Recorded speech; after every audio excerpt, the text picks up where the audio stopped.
I still think we should have a parent VOK. That would be really fun. I remember showing my parents the first full cast recording that I edited. I was like so proud, and they were like, "What is this?" What have you done? What kind of? I think we're talking about two different kinds. Yeah, we are actually. I meant all the. I like Greg's idea better though. I like Greg's idea.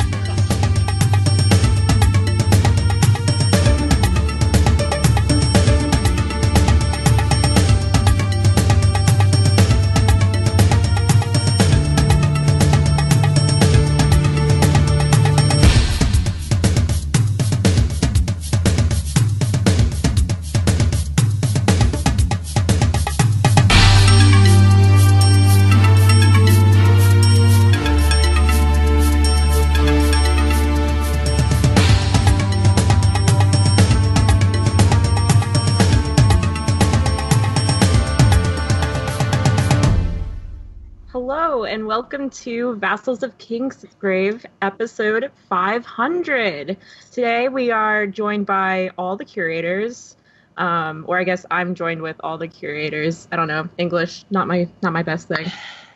So we are joined by... Hi, this is Zach, also known as Alias on the forums. This is Greg, claudiusthefool on the forums. This is Michal, inkasrain on the forums. I'm Adam. It's my turn. I'm Adam. Drownedsnow on the forums. Greetings, mortal. Patrick the Toll on the forums. Hey, this is Duncan, also known as Valkyrist on the forums. Hi everyone, this is Glen, Regrettable from the forums. Hi everyone, this is Nadia. And hopefully we will be joined by Bina later, and this is Casey, Blue-Eyed Queen on the forums. So 500 episodes, guys. Yeah. Wow. Wow. We've Not been too doing shabby. this for a long time. Or, well, I should say mostly you guys, not me. But, you know, I've been here for at least 200 episodes. Yeah. It was still so short. Is this your first 100 podcast, Casey? Yes, this is my first 100. Very exciting. I'm glad to be here. This is kind of cool, actually. Like, you know, hitting like a big milestone and doing the milestone. Yeah, totally. I get what you're saying. That's the episode in the title. Doing the milestone. Doing the milestone. We're all going to TGI Fridays afterwards. Thanks to all your subscriptions. No, but for real, it's been really a great time. And so this time around, we decided to take some listener questions. So I guess we should get on with that. Unless anybody else has anything else that they want to say. Get on with it. Well, I will just say 500 is a hell of a lot of content. It's a big number. Yeah, it's a big number in the amount of time that we've been doing this. And I mean, I don't think any of us even has, 200 individually on our credit? Sure, Bina does. So I think that's... close to it. And I want to thank all our fans for listening to all 500 episodes. I mean, that's really like very, all of us very have. awesome. Yeah. Has anyone listened to every episode? God, I hope not. No. I feel like I've listened to most episodes, unless it's something I haven't read or watched. I think John has as well. Most of I them listen to most episodes. Yes. Well, that's the great thing about VOK, right? Is that you can pick and choose the things that you are interested in, and there's enough content to satisfy a lot of different types of people, and different types of interests. More than enough. What we lack in quality, we make up for in quantity. No, that's the episode title. Quantity over quality. That's ridiculous. Like most, proper podcasts don't get that high. We're It's like suspiciously big.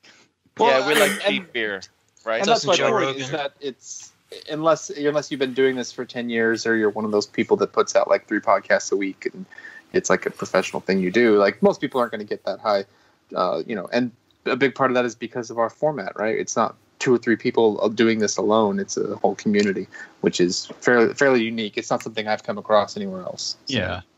That's a good point. It's not dependent on a certain 1 or 2 or 3 people, like lots of people sort of take over the reins and other people can step back. Yeah, I can certainly say that a lot of the people I listen to have like down periods where they like need to take, a good look at their own lives and whatever, and like don't post anything for a half a year. I mean, that's shellfish. What am I doing? yeah, what am I doing? This sucks. I suck. But we continue on because obviously, there's other people to pick up steam when they are excited whenever about we have that period. Yeah. Yeah.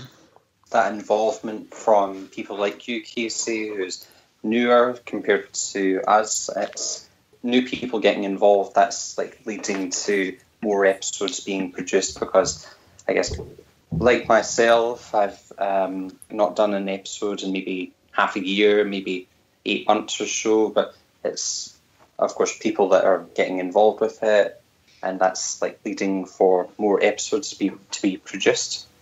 And I think it's also worth saying that we have shot forward despite the fact that the thing that we all met through has stalled, should we say? That's A little bit stalled. A little bit of the stalling. Yeah. Yeah, I don't know what other fandoms or like podcasts that are focused on a single subject could have done that. Like that's a real testament, not to toot our own horns, but like the format, the people. I think the fact that we're still going, we're talking about other books and movies and video games, like that's I think that's something to be proud of. Yeah, there's a genuine like focus around like our community, and like I don't want to say like genuinely caring like in like a in person kind of way, but I feel like people like enjoy what I have to say from just the forums and from what you guys have said about me. So it's always I feel like I'm friends with a lot of people from VOK now. Wow. Okay. So, Awkward silence. no, You think great. that. Yeah. You think that, but... Oh, stop it, guys. To put this in. Wait. Think. Oh my gosh. So to put this in perspective here, so this is our 500th episode. So just looking at the tag cloud of all the hosts, here are the top 5. Bina has 171, right? Mm-hmm. So even Bina's not up to 200, not even half the episodes, right? Mm-hmm. So that tells you Varley's 133, Zach, you're 130, Greg's 121. Oh my god, I'm at 120. Yeah. I'm in the top 5. Amazing. Right.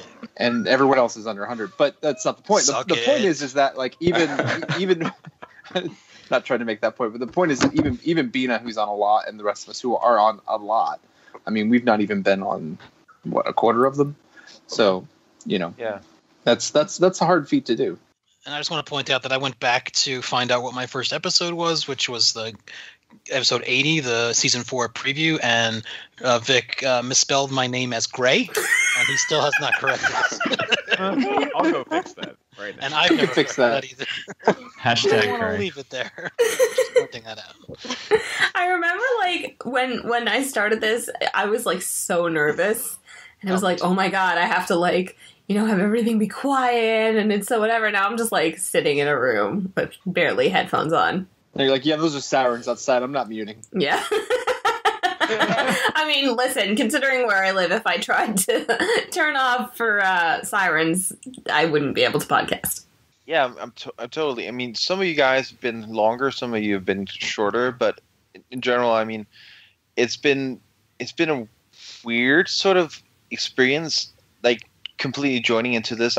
Before anything of this, like this sort of thing, I only did a few forum things where like you wrote stories together and stuff like that. So this whole experience with talking together and having these podcasts around the world was really different, and a lot of things I really took it very serious to begin with, as you said as well, Michal. Now, I mean, I just enjoy your company, I guess. Aww. Well, that's the thing I think about VOK, right? Like, we podcast, because we want to create the content, but we also podcast because we want to just, like, talk to each other. And I think that is why we have a good community, because we, like, just enjoy chatting, and that's really good. Yeah. I think that's the bigger impotence. We love something, but we don't necessarily have anyone to talk about it or obsess about it in our real life. So we need to go in search of our we don't need people. the weird looks in person. Yeah. We have to keep it on the inside. But I think Dina put it good a few weeks ago on one of the recordings we did, where she said it's like, yeah, when I find something, especially something kind of like geeky or whatever, I find something new that I'm excited about. My first thing is like, hey, is anybody else in the community into it? Yeah. So yeah, it's definitely for me. It was also, the reason why I wanted to join was that you don't have like a large pool of nerds like readily at hand in your community, be it in Denmark or anywhere other place. You really need to have turn of the luck to be able to hang out with people near you that are as nerdy as you. So it's good to have you guys. It's good to have you too, Patrick. We love you too, Patrick. Yeah. You might from my sentimental, speaking right now, you might guess that I'm slightly inebriated already. I have now. It wouldn't be a VOK if somebody wasn't drunk. It's a holiday, guys. In Denmark. It's Duck Day. It's Ducksgiving, right? Yeah, definitely. All Hallow Ducksy. Yeah, it's something like that. Hallows right? What's the classic Danish Hallows song? Is it you want to sing us a couple bars? There's actually no song for this one.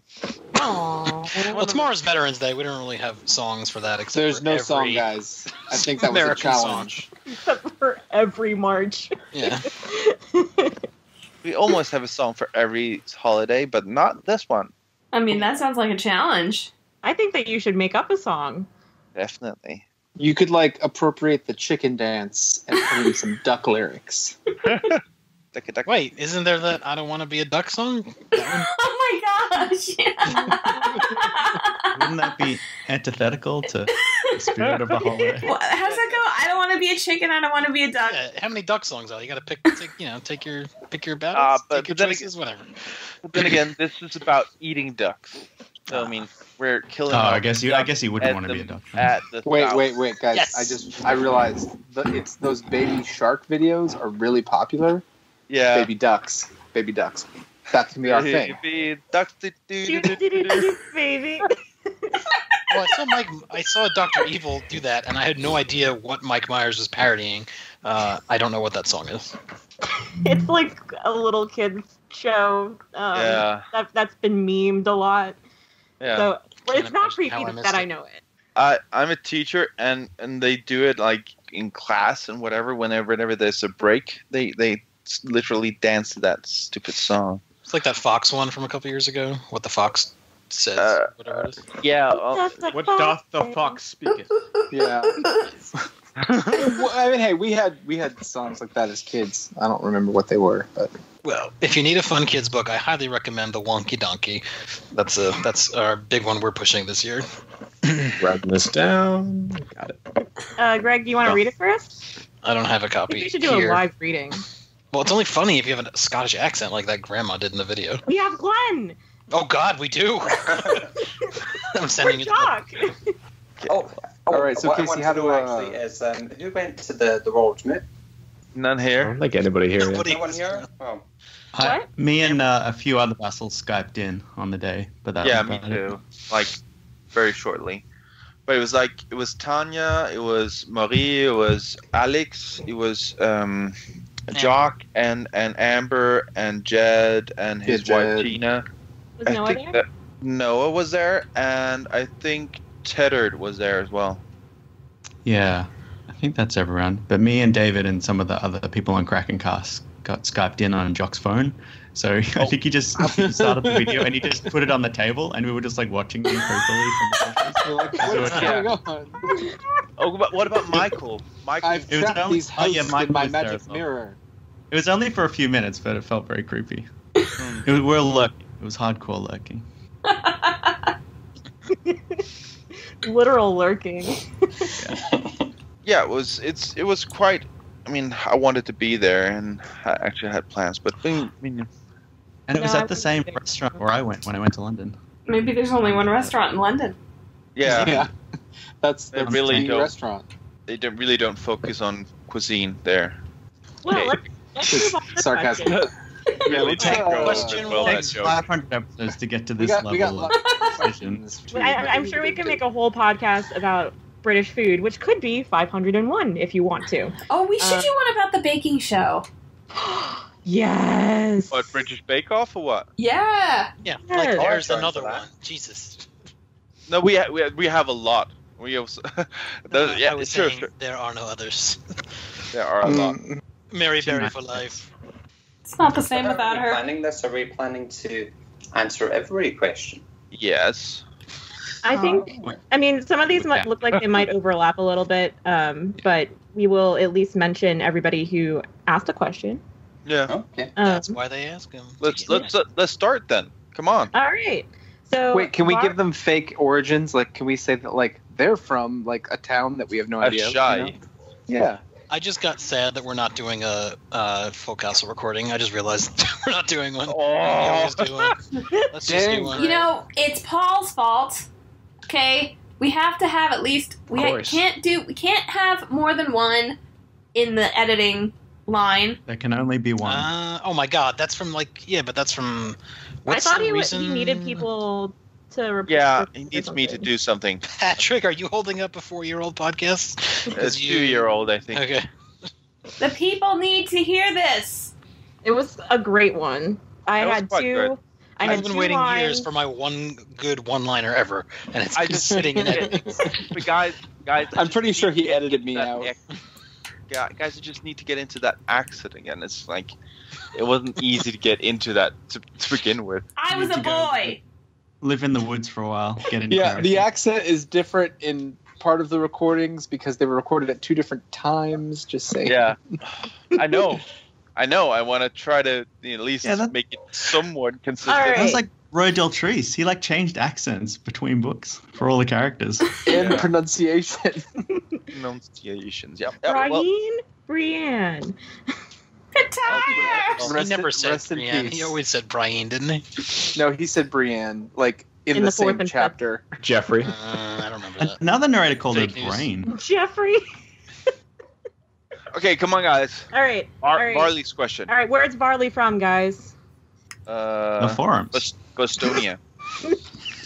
He lives Varley on a farm. Movarley is from Marine. Yeah. Barley Mo Barley, which should be his name, asked, "What is your favorite podcast from the first 500 episodes?" Zach, you're first. Oh wait, we're each gonna go around and answer each question. That's not doable. Let's just talk. Yeah. We could just talk. Yeah, All right. sure. Well, I'll just start it off. I think my favorite VOK episode is, I think it's VOK 208. It was the episode, the Dragoncast episode for season 5, episode 6. It was I won't spoil anything, but I'll say a very controversial episode. And I just thought that episode represented all the different things that are great about VOK. The willingness to kind of have a good, nuanced discussion. And also, after that, a hilarious after show that featured one of my favorite VOK things, which is the hashtag Greg thing. That was one of my That's absolute right. Yeah, I've actually been favorite meaning to listen to that one again. I don't think it holds up. maybe not. Damn, son. But there's It was a very cathartic after show because it was a very heavy episode to Yeah. review. Yeah. Yeah, Greg, what's your favorite episode? Favorite one, single episode, is probably still Lands of Ice and Fire on the North that I hosted. I don't think it holds up. Well played. Overrated. I like That was a great episode. the one It is not overrated because it led to artwork, like actual framed artwork. So that's Oh, yeah. the definition, which I can see from here. Ulf Shader? Is that the guy? Yeah.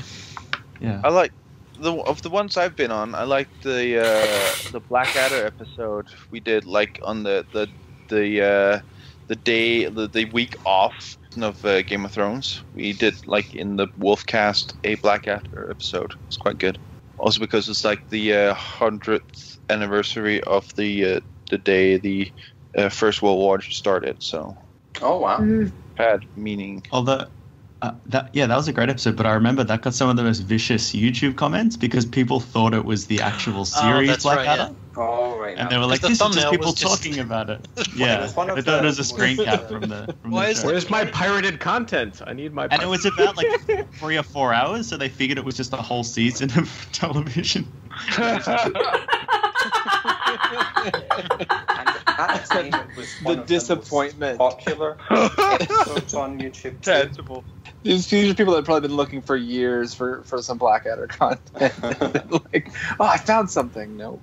For me, I would say is the Princess and the Queen episode. So it was a great crew that was involved. Don't ask me who, I can't remember, but I just remember it's like quite a memorable episode. That was a huge cast. That was like everyone. Yeah. And it was about 3 hours, and I just it was one that I was really gripped on and kept listening all the way through. Really loved it. We did 2 on those, right? We did like Greencast and Blackcast. No, that was the Rogue Print. No, cut it out. It's fine. But that was an exciting time, though, right? Like that was probably the most excited I've been of any of like the secondary Song of Ice and Fireworks. Like we were like, Winds is coming any day now. This is awesome now. Like we were naive into it. Then, weren't we were still we weren't like 2013. Yeah, we weren't like, oh my gosh, it's been so long, things are going wrong. We just were like, it's working out, I'm sure.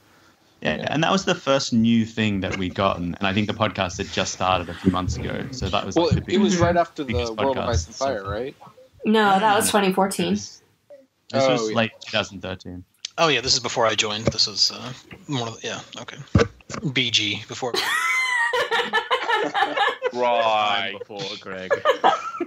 Right. This is a dark time. We needed a savior. I really like the. Honestly, all the Full Castle recordings, but I'm particularly fond of the one with where we did the Sansa chapter with Queen of Thorns. The one where you were the Queen of Thorns? Yes, because it was so much fun, okay? And then we had a good discussion. Yeah, and it was the Queen of Thorns. She was so good. It was... I don't think it holds up. I'm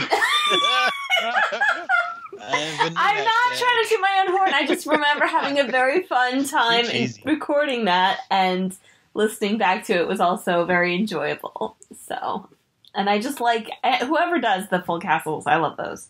I kind of love podcasts that take forever to get edited because it's almost like a time capsule of like a previous. Yeah. You guys were talking about like 2014 topics, and I was like, oh my god.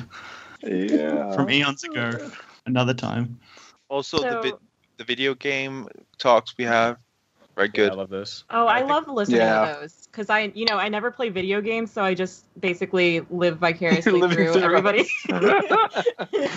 That's basically what I do. I just watch YouTube videos of people playing video games. I don't have time to play them. Yeah, you're like, then I can talk about gamers with it and sound informed.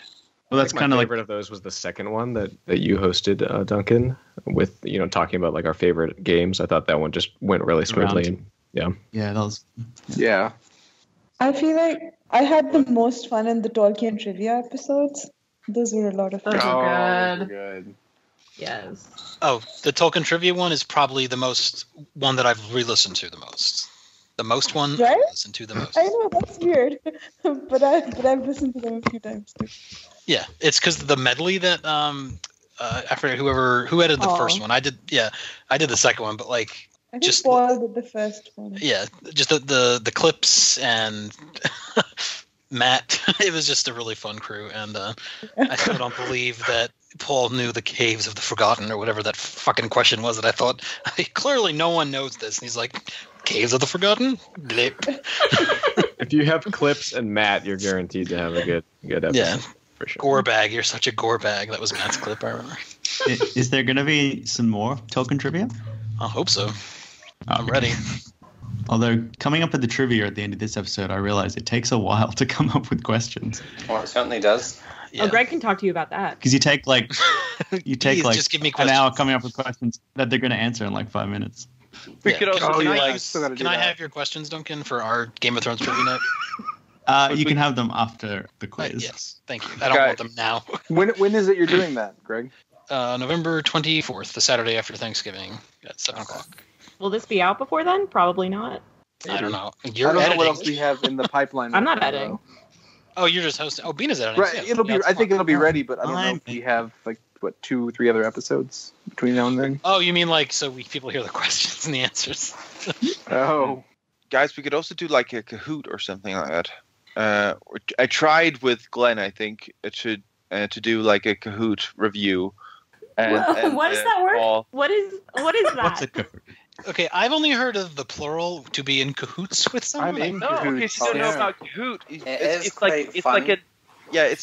It's like a learning tool for especially for schools. You can do like any sorts of quizzes, like user-made quizzes, and it's open source. So I'm betting there's a bunch of Lord of the Rings quizzes on that. there's quizzes on a lot of things. I've been doing it a lot in work recently, like doing some training sessions, and then just like as an icebreaker, they've got a general knowledge quiz, or it could be on movies that comes up. So you see a projector on the board and it's got the questions, but on your phone you can tap A, B, C, or D, and it's color coded. So the fastest one to hit the answer gets the most points, and then it's at the end you've got a score at the end. So that's how Kahoot works. Yeah, it's quite good. Before we head on to the next question, I just want to say that my favorite episode that I've done is the Harry Potter reread part 1. Yeah, the one that destroyed me. Yeah. Literally, like it is probably one of like maybe 2 or 3 that I will actually like go back and listen to, like just for the fun of it. Because there's just so many inside jokes that come from that. There's so many funny moments. Pod's plights summaries are always great, but there's nothing like the first. And yeah, that's a really good one. I like that the reminds second me. one in that I too. still need to put those on YouTube. I was gonna wait until we had the next one out and then like put all of them on there.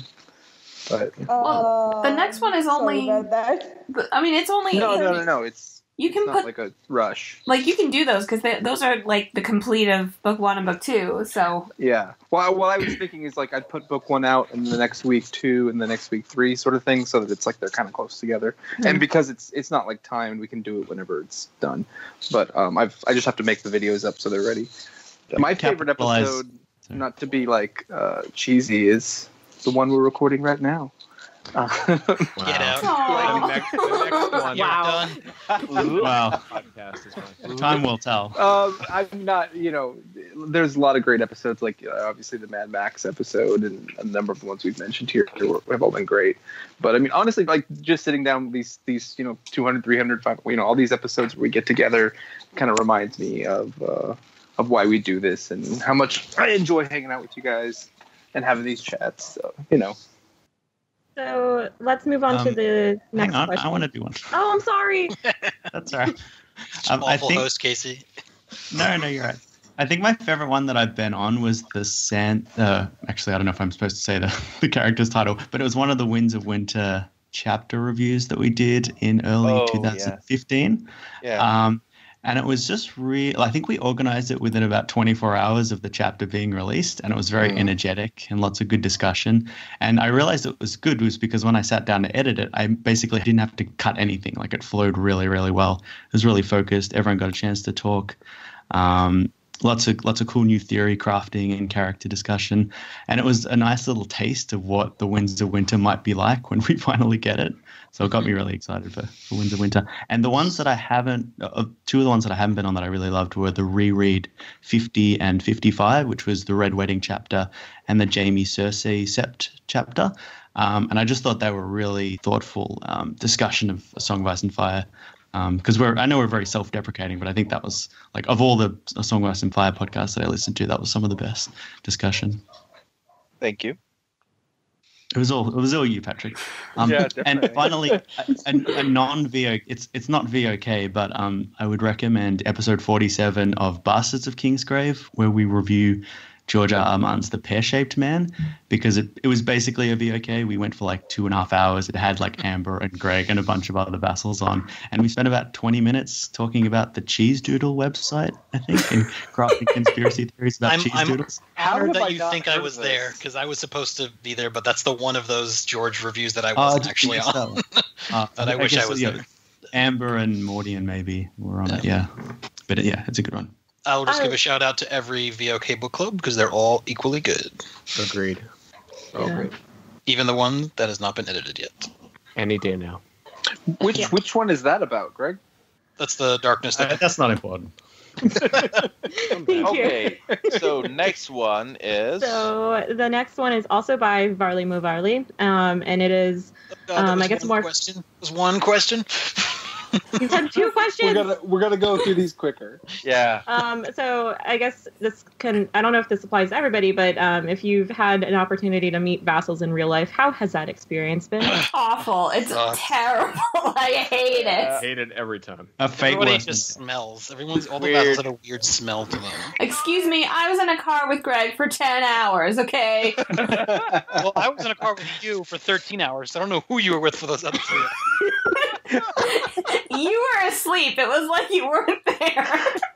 Oh, I was asleep, but you were driving. Let's make that clear.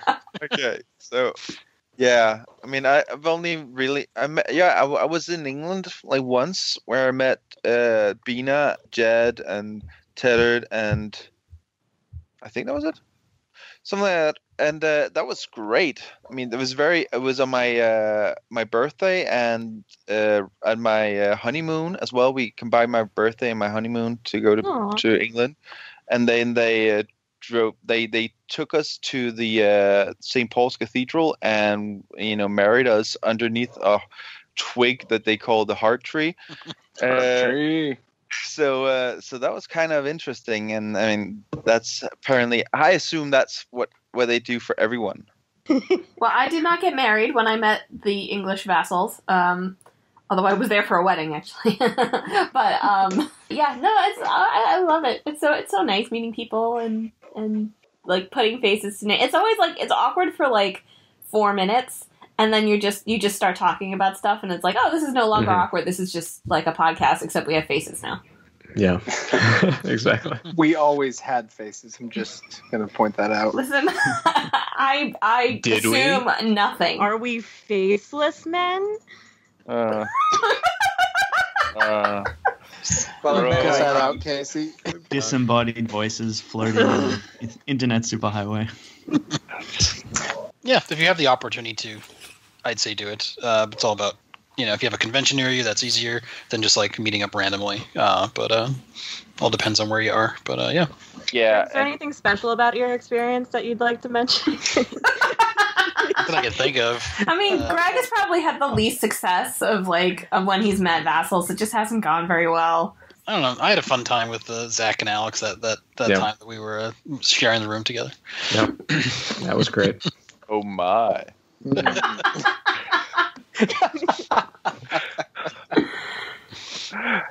My first meetup, I think Bina came to Melbourne at the end of 2013, and that was my first time ever meeting someone on the internet. So I was really, really nervous, but it went really well. And I've had a bunch of meetups since then. So a bunch in Melbourne, and then I went to London last year and did a huge Cockney moot with Bina and Terad and Tanya and Jed and Tina, who were amazing. And I went over to their house to watch the premiere of season 7 of Game of Thrones. And I also met Glen in Glasgow last year. Glen and Jock, which was lovely. We went bowling, which was fun. That was fun. But I lost. I'll just say that I feel like all of my experiences have like put a lot of trust into the people that like I'm meeting. Like I went to the first time I met vassals was like, going to Boston for quote unquote Boston moot. And like, Bina was like, share a room with me. And I was like, okay, I don't know you, but fine. I'd rather not pay for a room. It was a 5-star hotel. Yeah. It had a fireplace. Yeah. I mean, I would still recommend meeting in public first. Yeah, Casey got in and she was like, I guess I'm not getting murdered here, but whatever. Well, officially, no one has been murdered yet. So officially. That we know of. That we know yet. I don't know. Shelf has been on worms in like 2 years. So I don't know. Maybe somebody found him. He got boiled. Well, yeah. I mean, there's a lot of trust. We do like say, okay, let's meet in this place at like 8:00 in the evening, and normally you would not do that for anyone you meet on the internet. I don't know what you're talking about, Patrick, about trust, because when I meet any of you guys, I'm going to be carrying my 357. Hashtag America. Hashtag America. Okay. Yeah, that'll fly British customs. Okay. I'll find me one in country. Plentiful.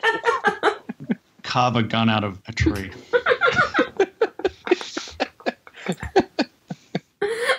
You probably get arrested for that. A weirwood gun? So the colonies aside, well, Jen, can we move on to the next question then from Queen James on the forums? I don't think we have to talk about Queen James's first question because it says assuming George finishes the series. Yep. And that's Get it out of here. Okay. It's a fair question. I think that we should answer it anyways. Yeah. Not all of us are haters. We're realists, not haters. But yeah, so the question reads, do you think A Song of Ice and Fire will be able to keep its large fan base in the way that Lord of the Rings has, or do you think that it will diminish over time? I personally think that it really depends, on if George sticks the landing.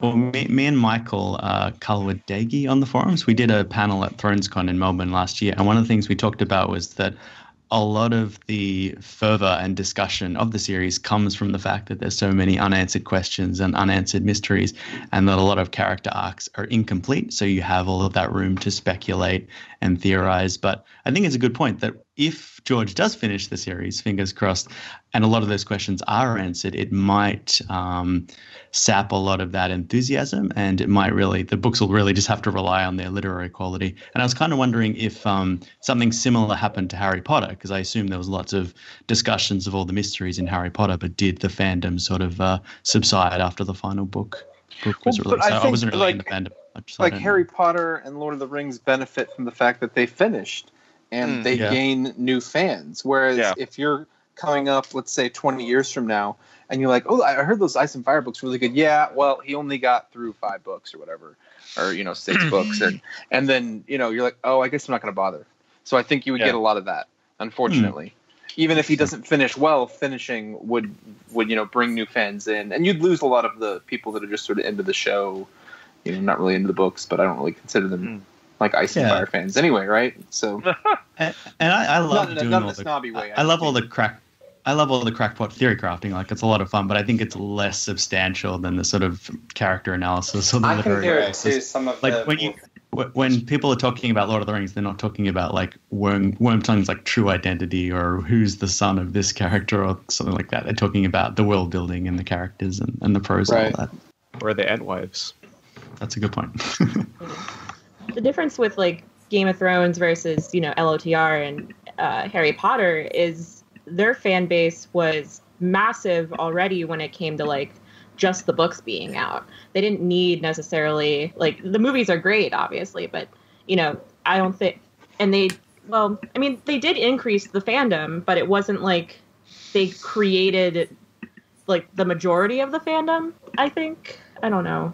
I would say in the Lord of the Rings case, the modern fandom is largely people who were inspired by, engaged by the movies. And I think that's part of the reason why they are still in the public consciousness.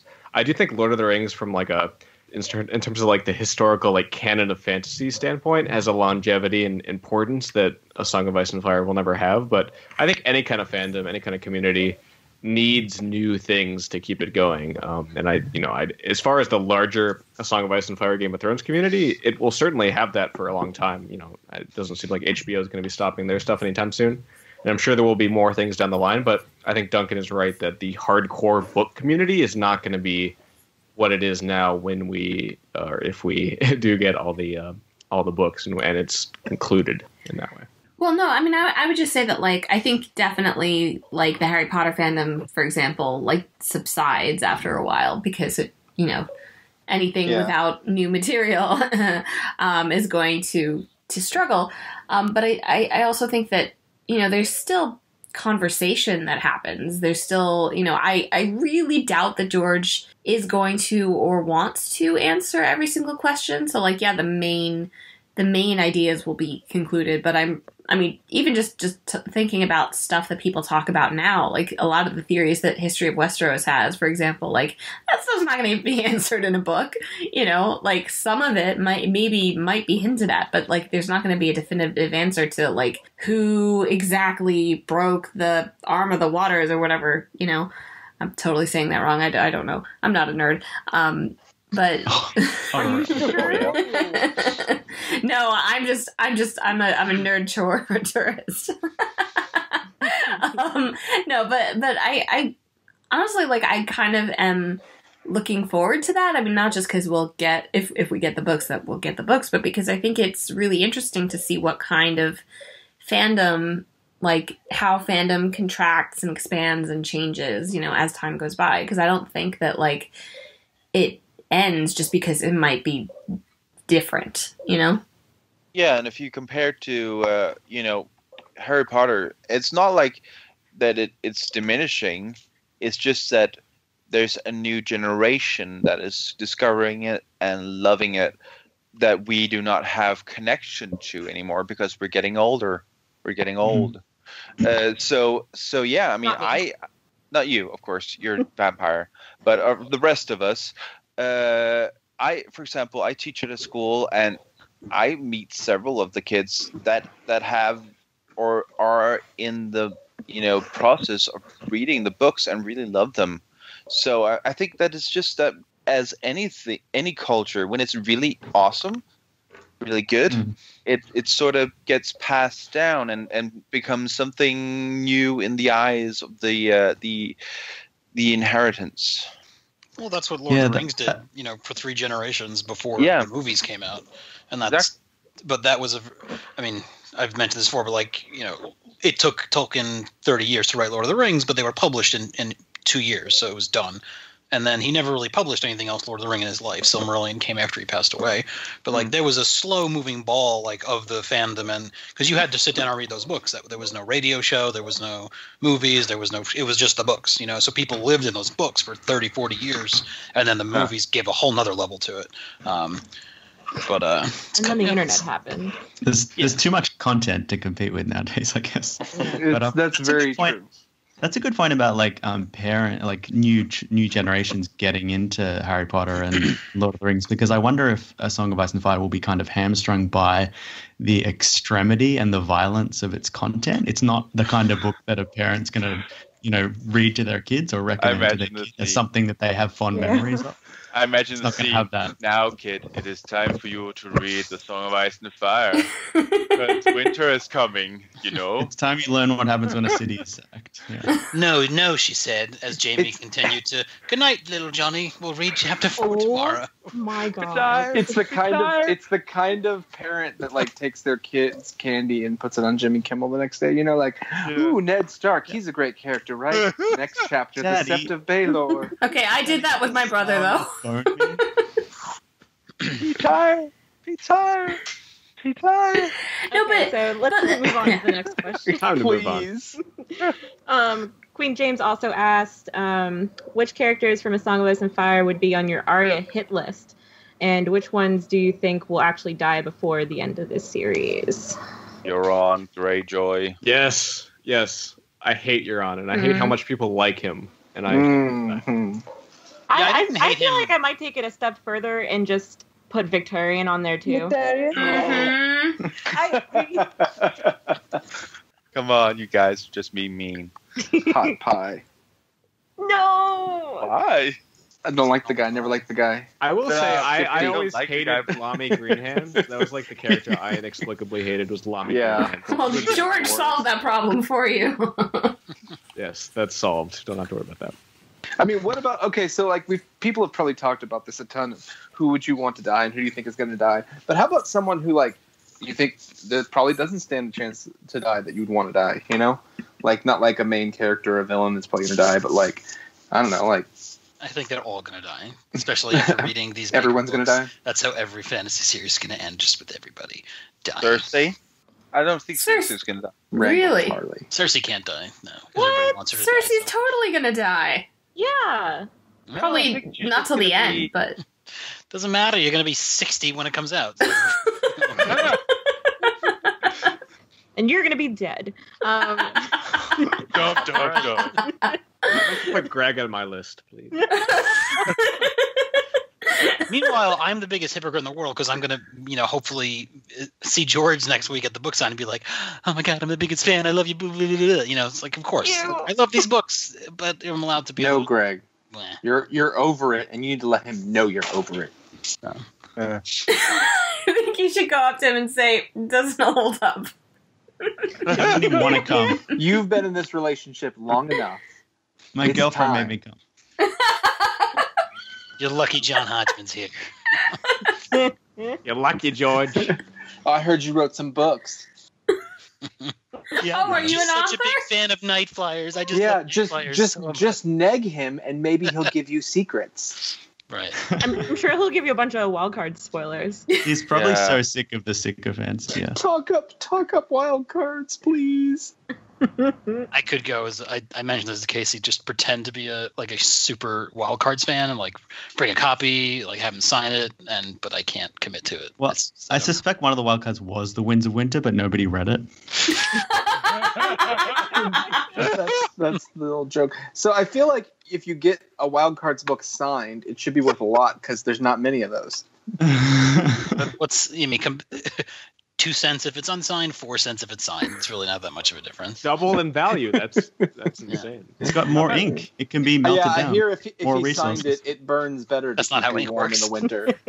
Guys, I mean, I know you mean about that, but how about the Armageddon Rag? I mean, like I tried to read that book. For serious, try to get that signed and see how that. I have a signed copy of that in the store. It's $50 if you want it.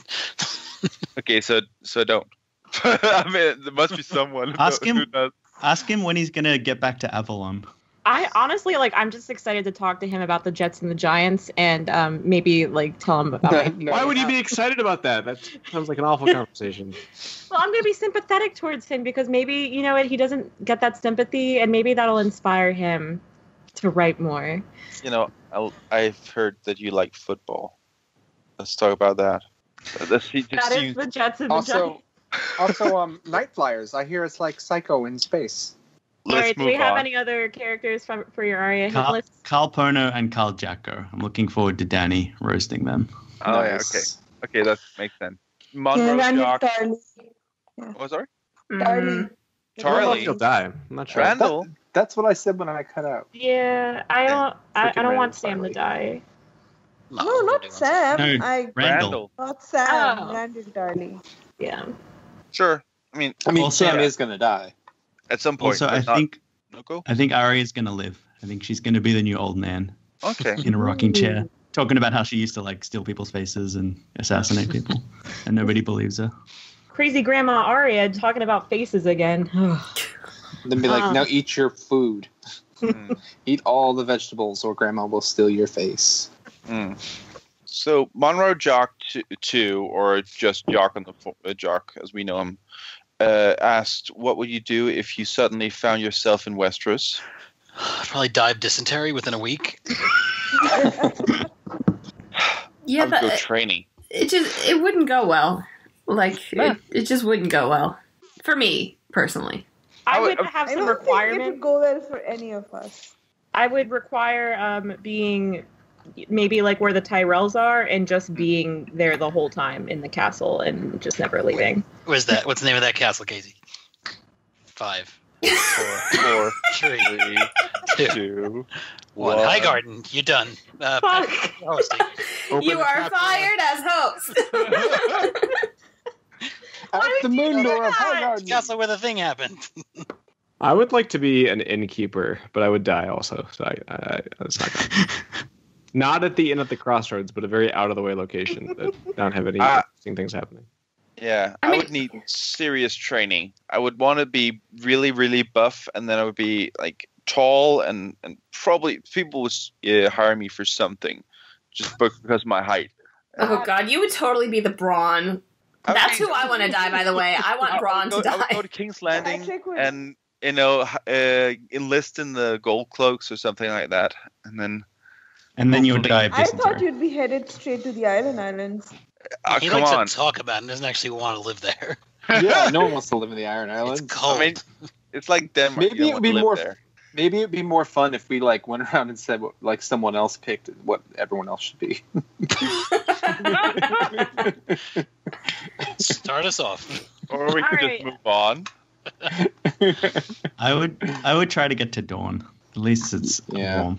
Yeah, I feel get like somewhere warm for sure. You're probably safe as like a minor noble in Dorne or like the Stormlands or something. But other than that, like you don't want to be a major. I would be a peasant, whereas at least the peasants get treated a bit With better. your knowledge of future technology, you think you'd be a peasant?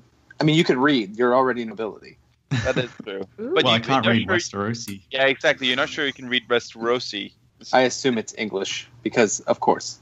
Well, there is no English in this world. I changed my answer. I would Besides, like to be we wouldn't be able to read Old English. It's like alien sci-fi rules. Like whenever you show up, they just always speak your language. It's cool. Don't worry about it. What about you, Casey? I would like to just like, you know, if this happened to me, I would need to be a guy, and I would just hang out at the Citadel. Yeah, I'd like to be in this. I'd like to be like in the maester who's in charge of like that rare book room of like with the extra chains where they need the key to get into. Wheeler. Yeah. Oh wait, what? I forget. I don't even know if that's on the TV show or the book at this point. Yeah, I feel like the Citadel is like a cool place to be. It's also like if you don't have any talent or connection in the world, you can be like, hey, I can join and be one of the smart people, and then you get wine and whatever. Yeah. It's probably a good place for. Shy's not in Westeros. That's not the question. You could leave. Yeah. No, you're only allowed to stay in Westeros. Otherwise, you get teleported back. I think. Westeros. Then I would just do that, and I would get teleported back. I want to get out of here. Magic. All right, let's move on. So Shadow Baby on the forums asked, "What was your first episode of VOK, and how do you remember it?" It was great. Oh, it's the best. I think we kind of touched on this earlier. Yeah. I was super nervous, and I felt super terrible because my Skype wasn't like allowing people to let me Skype with them, and Adam spent like probably 20 minutes trying to get me to get on the podcast. So thanks, Adam. What episode was it? Yeah, thanks, Adam. Thanks, Adam. Wow. I accept the blame. It was a reread. It's part 11 of the reread. Oh. Yeah, it was one of the earlier ones. I remember that. Yeah. That's crazy how long that's been going. Yeah. Yeah, Casey told me that like Amin wanted her to be on the podcast of Ice and Fire reread, and she was telling me about the chapter. I was like, oh, they're Storm of Swords. Still, the longest running Storm of Swords reread. Yeah, they weren't even. They were just getting to Marine, and they just met. Danny just met Dario for the first time. It was great. I feel like I want to go back to that era where there was hope.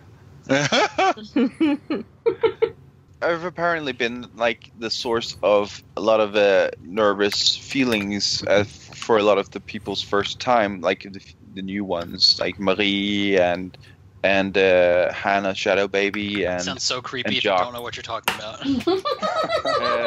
You make me nervous still, Patrick. No, they were nervous to be with Patrick because they all were big Patrick fans, is what he said. That's exactly what I'm saying. I am such a big personality that they basically thought that they could not, be in the same virtual room as me. Have they told you this, or have you just Yeah, I mean, seriously, they told me this. I'm hoping that someone will comment, like Marie. Yeah, this is like what they said on the recordings. Some of them, they were like, "Oh my gosh, I'm with Patrick." I was like, "Dang, okay, well, whatever." I'm gonna hang out now. Just how it is. Mine was really over-ambitious. It was so mine started back to episode 4. So I started the Feast Dance series, which spanned for 6 episodes, and It was really thought out. It started off as a Dance with Dragons, and then it developed into both books and having reviews on each of the POVs. Somehow I thought that I would manage to do that in a single episode, which we didn't even come anywhere close to it. It was just about 4.5 hours, the first recording we did, and that took me like 2 days to edit. So it was like, just like, thrown in at the deep end, editing, hosting, all in the first episode, and then I became a curator, so that was great. And I've shared this story before, but I was involved in an earlier incarnation of VOK. It was going to be a podcast like this, done with a few people within the forums, and that was a disaster which went nowhere, so I was really nervous about getting involved with something again, and then that not panning out, but luckily it has, and here we are 500 episodes later. Yeah, that first Feast Dance episode really set the template for the over-ambitious, crazy VOK 4-hour episode experience that we know so well now. Yeah, absolutely. That was the thing. That was like the first series of podcasts, and it was kind of the thing that the vine that VOK grew off. I think, because everyone wanted to be on those episodes. Enjoy that. And up to that point, the idea behind VOK was going to be that we weren't going to do A Song of Ice and Fire, or we weren't going to do Game of Thrones. Like, there was a lot of debate when I raised that thread in the first place. Some people thought, well, we shouldn't approach that subject because it's done by the main podcast. But then I'm glad people decided to join, and then that really focused on that, and a lot of our episodes are covering A Song of Ice and Fire and Game of Thrones, so who knows where we could be if we did decide not to cover those. And you kind of had to be over ambitious at that stage, because if no one took the risk, it wouldn't really have happened. So people had to be like, even if they'd never hosted a call or edited before, they had to just give it a go because no one else knew what to do. So you kind of just did it and then figured it out along the way. Yeah, definitely. So the podcast you did before VOK, was that just you and some other forum members, was it? That was before, pitched the idea of VOK? It was going to be another ambitious project. I can't remember what his name was, but someone on the forums raised a thread, and it was going to be YouTube based, where each day we would record an episode, and we would do all the chapters throughout the entire series. Wow. Oh my god. Whoa. I did the Chapter day, that sounds fine. A first recording. Who was this? And I'm sure I'll be able to find it, but he no longer posts on the forums. Was it Vesuvius as well? Was she part of it? She was. She is how I got involved with it in the first place, because I got really I talked to her a lot on the forums, on Skype at the time, and she said, "Oh, I think you would be good at doing this." And then I joined in on the message board and tried to find out a bit more about it. Agreed to record with the main host, and Lee was on it. And then we did the first recording. I think we tried a second one too, but then they were just like completely flat and just really. Do you still boring. have the recording? No. No way. I would play a clip. Yeah, but Vesuvius, she was like big on the forums back in the day. I think she was a girl from Japan, was it? And she was the one that designed our logo in the beginning. Yep, exactly. So you can hear her. She's in the first episode of VOK and a couple of early ones, but then she dropped off. So this is our To Kill a Mockingbird compared to the Go Set a Watchman that was that earlier project. Wait, so you're saying that VOK is Ghost of the Watchman? We're the bad one? We're the racist? We're racist Atticus Finches? I don't like that. Wow. Other way around. To your American class. Oh, man. My first VOK, I think, was also organized by you, Glenn. It was on the short story by Shirley Jackson, The Lottery, which is a kind of weird thing that we haven't done in a while. It's kind of like a more literary podcast, and that was the first one I was on. We just recorded a damn book club. What are you talking about? Yeah. But that's genre fiction. That's ridiculous. Are you freaking kidding me? That stuff's more literary than Hey, we got books Oh my on God. here. Calm down, guys. Calm down. Zach, that was actually probably one of my favorite ones when I went way back into like the podcast and stuff, because You sound so little. Yeah. And it's so cute. Yeah. So that was episode 8, and I was actually on vacation in Florida when we did that, and on my phone, and we recorded it early in the morning in America because obviously it was Glen and Bino were the other two on that one, so afternoon for them. But I was trying to be very quiet, and also obviously my first time, so kind of nervous, and I was also much more serious, as we kind of talked about at the beginning. I was very trying to be serious and professional, but I gave that up. I don't do that anymore. Yeah, it was awesome. Also, when we came to record Feast Ant Part 2, you did come along, Zach, and rescue us because we had a host that dropped out at the last minute. So very grateful. Yes, that was on doing that. That was on Sansa, I think, was the main. That's right. That's the one where the forum crashed. Right, yeah. That whole experience. Oh, that talk. Oh yeah, for like a couple of months the forums were down, but you guys were still recording VOK. I remember we trying to discuss organize things on WordPress. Yeah, I remember trying to organize the Breaking Bad podcast like over email, and it was just like a whole thing to that. Nadia? My first VOK was also Glen and Vikram. And I think that was the first Harry Potter discussion we had. Yeah. Hey, you did all the Harry Potter books in one episode, right? Oh, no, we just talked in general. Like, we didn't discuss any book in particular. Yeah, we didn't focus on... It wasn't like chapter summaries or character discussion. It was more like general discussion on the series. Okay. I think my first podcast was VOK 20, which was the Feast Dance Read Part 4.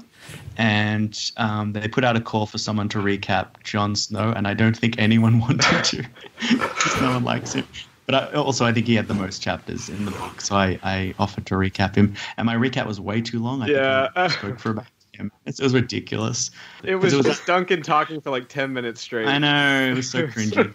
But we were recording it. We were recording at 4 a.m. my time, so I basically didn't even go to sleep because I was worried I'd sleep in and everyone would be waiting for me, and like that was the main part of the podcast. So I basically just stayed up all night. I got up at 4 a.m. and it was so cold and I was like shivering, and it was like the first time I'd used Skype in like 2 years, so I had to figure that out, and I was hearing all these like foreign accents chirping at me. And then I was shivering, and like Bina was doing her recap, and I just had to like go try and turn the fire on, and I was trying to flick the pilot light, and I was balancing the laptop in the other end, and like Bina kept saying, "What is that noise?" And I was like interrupting her recap, so I didn't do very well in my first reread, but I still had it was still such a thrill that I still wanted to come back and keep trying. For me, it was the Korra stuff. I mean, that started with Bastards, and then we migrated over to Vassals, and at a certain point I was like, oh, I should talk to some of these other people, and that's how this ended up. Yeah, I was actually I was like the number one fanboy of you guys. Yeah, doing Korra back when it was Bastards of Kingsgrave, and that really was actually one of the main reasons I stuck around on the forums, because I wasn't as into A Song of Ice and Fire at that moment, but I just went into like the Korra forum and posted GIFs of stuff with you guys. That was like all I did that whole time. So. Yeah, because there wasn't a lot of people talking about that show at the time. I love those episodes, and they were great because that was one of the few like core crews where it was the same people over and over again. So they had their own little inside jokes and they had a really strong chemistry, and they were just really, really natural discussions. Yeah, that was a really good time, and definitely for me, it definitely got me back into podcasting when I'd actually done like an Avatar podcast with my sister for like 7 episodes in like 2008, and I haven't podcasted since. So, and like now it's something that I do so regularly that it's, I can't imagine my life without it. So I really credit VOK and yeah. Had anyone else done podcasting apart from Glen and Michal before VOK? Nah. I hadn't. Nope. You mean you guys never found my other podcast? Dare we ask what it was about? Oh no, we all support you on Patreon, Adam. Yeah. That's right. It's my brother and me. Come on. Premium content. You got merch? Yeah, all the merch. We should have merch. I'm very professional. I just don't. I don't promote it. We could make shirts and stuff pretty easily, I would think. We should, yeah. But do we really want to grow? No, I'm not. No, like we want to for shrink. us.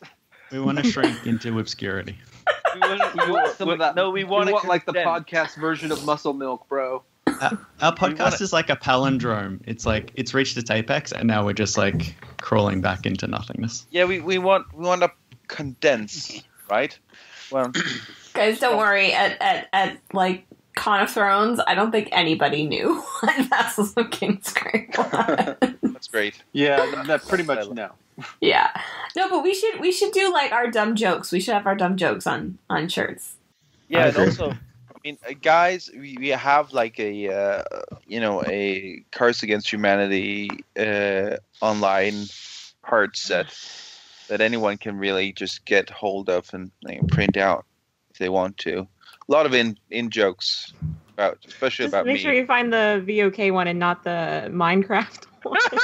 Well, I guess Westerosi. Yeah. So like, I was gonna try to make like a Vassals of Kingsgrave T-shirt, just to, like take to the con. And I went through like I tried a couple of the online T-shirt. People were like, well, Kingsgrave, that's copyrighted. I'm like, never mind. I'm like, I need to find someone who will like actually print. I guess you just put a logo on there and put VOK. I don't know. Yeah, that would be fine. Yeah. All right, let's move on to the next question. Shadow Baby also asked, if you could have any celebrity guests on a podcast, who would it be and what would you talk about? J.K. Rowling. Yes. I'm sure she would be down for it. It's a good one. To talk about the silkworm. Hey, people, old men love those books because they have no idea that it's J.K. Rowling. My sister loves those books. No, I mean, they sell very well. But it's just funny that a lot of people don't know, even though there was a huge thing when it came out. I think I just had this great idea. What if we had... Oh, wait, no. It's kind of a show spoiler. Yeah, don't. Never mind. Don't. That's premium content. Yeah. You'll have to Get on our Patreon to get that. Yeah. and you to can get We put that on the. Actually, you know what? It's not a spoiler. So I would like to have Hot Pie on, the person that plays Hot Pie, to talk about the Great British Baking Show. And Oh, yeah. How is that a spoiler? You really thought that was a spoiler? Because the actor who no, plays 'cause Hot Pie? I was gonna say something else related to why, but I can't. Wait, why say. him, though? Does he have a connection to Well, because he's British? And Well, he's he made by- didn't he have a pop-up bakery or something? Like the actor, didn't they have him like that. open a bakery? Yeah, didn't he like start making pie? All British actors make pie. I want pie. I like pie. Me like pie. Yeah. The actor that plays Hodor has been on a lot of podcasts, so you would think he would come to our show, right? Yeah, he came to my. If we invited him, he probably would. Yeah. Greg, have you met any celebrities that you would like on the podcast? From Game of Thrones or in general? In general, In general. it says in general. I mean, I meet a lot of people in the fact of them coming in, buying a book, and me saying that'll be $24.95. I don't like meet them and like, hey, buddy, what's up? Sometimes I talk to them, but like, mostly they're just people.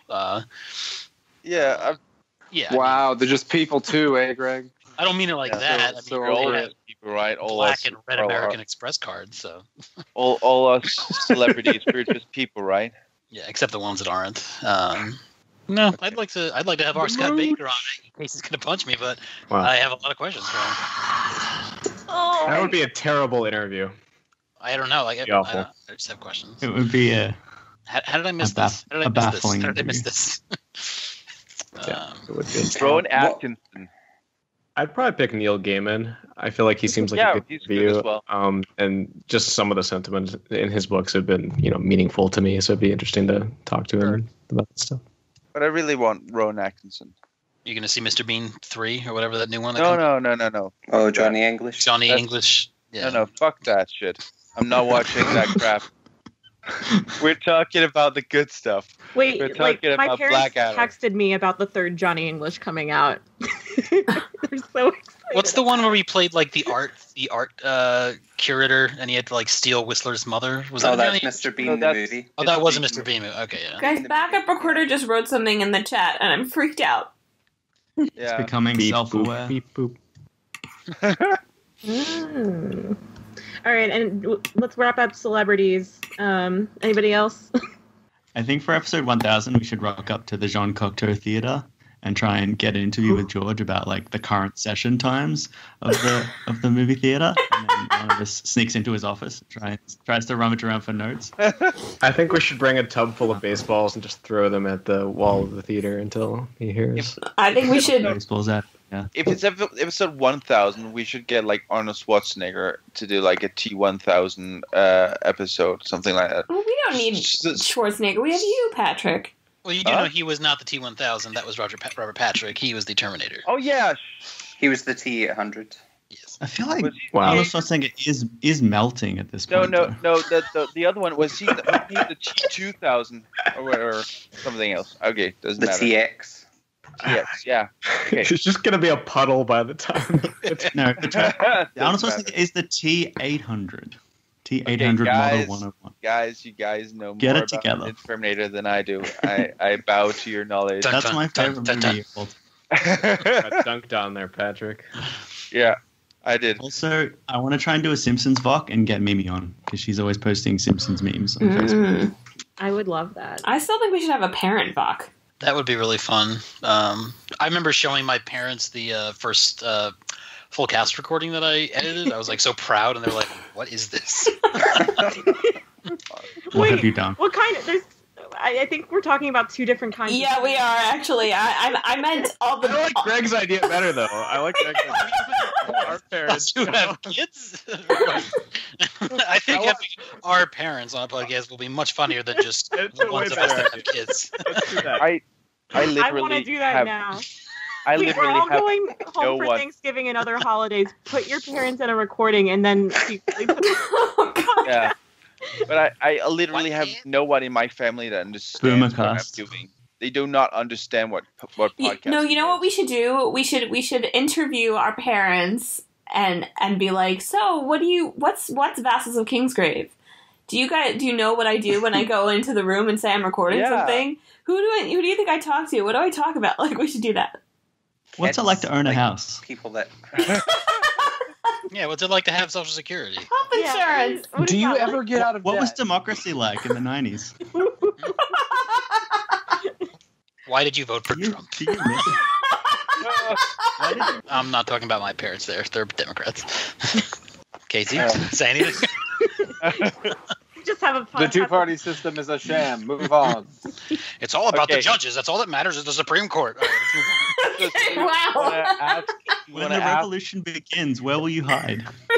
So do you want to ask what impact do you think the series has had on the way you perceive the real world history that often inspires it? I mean, Casey, do you want to ask that? We had I mean, you just asked it. That sounds like a smart person question. Who is that one from? We were just kind of talking about it, I guess. I feel like I feel like reading this just reinforces the fact that, like, I think things going on right now are kind of shitty, and things aren't always what they seem. So, yeah. I was happy that I could start saying, reference to a wall, and it wasn't like it had a double meaning, and that was kind of fun for a while until it wasn't. So yeah. That's like the summary of the last 3 years of American politics. That was funny until it wasn't. Like, that's it. I mean, I will say that I think a lot about those times in A Song of Ice and Fire when somebody meets a peasant and they're like, oh, this is exactly what happened. Like the hand of the king tried to kill our amazing King Joffrey and blah blah blah. And like their narrative is obviously wrong, but they have really. They have no interest in knowing the truth and no way to really. And that I think about that a lot when we talk about different like political narratives nowadays and what we're so sure is true. And yeah. Yeah, I love how George has an appreciation for the different viewpoints of history and the way they influence each other and the way that, the decisions of the rulers ripple downwards, but also the actions of the small folk ripple upwards, and everything's interconnected in this really rich, diverse way. And the way that history can like stereotype people, but once you actually zoom into their viewpoint, you see all of this nuance and the fact that people have good qualities and bad qualities, and there's all these different influences on their decisions and their beliefs, and the collision of romance and realism the fact that you have this particularly romantic view of the world, but it has to actually come into grips with reality. But also that romance isn't an invalid way of viewing the world, that there is something transcendent or poetic about the world, that the way humans interact with them, that invigorates them. And romance can't be completely discounted, but it can't shroud us from reality. Well, who's going to follow that? Oh my God. Let's just move on. Hey guys, I got one. I didn't. That was a compliment, though. Let's ask I shouldn't have. a simple yes or no question, huh? A lightning round? Yes. Rod with Salad from YouTube says, "Do you It's think all of the?" Okay. I don't know. Do you think all of the Starks will reunite in the Winds of Winter? No. No. No. No. Yes. Yes. I know. Yes. Briefly. I've seen it in my dreams. Excellent. So- That's one question down. I like how we actually wanna skipped say- what is your favorite tinfoil theory. Oh no, we can go Only back to that. 4 hours. We don't I do have to wanna do this say- in order.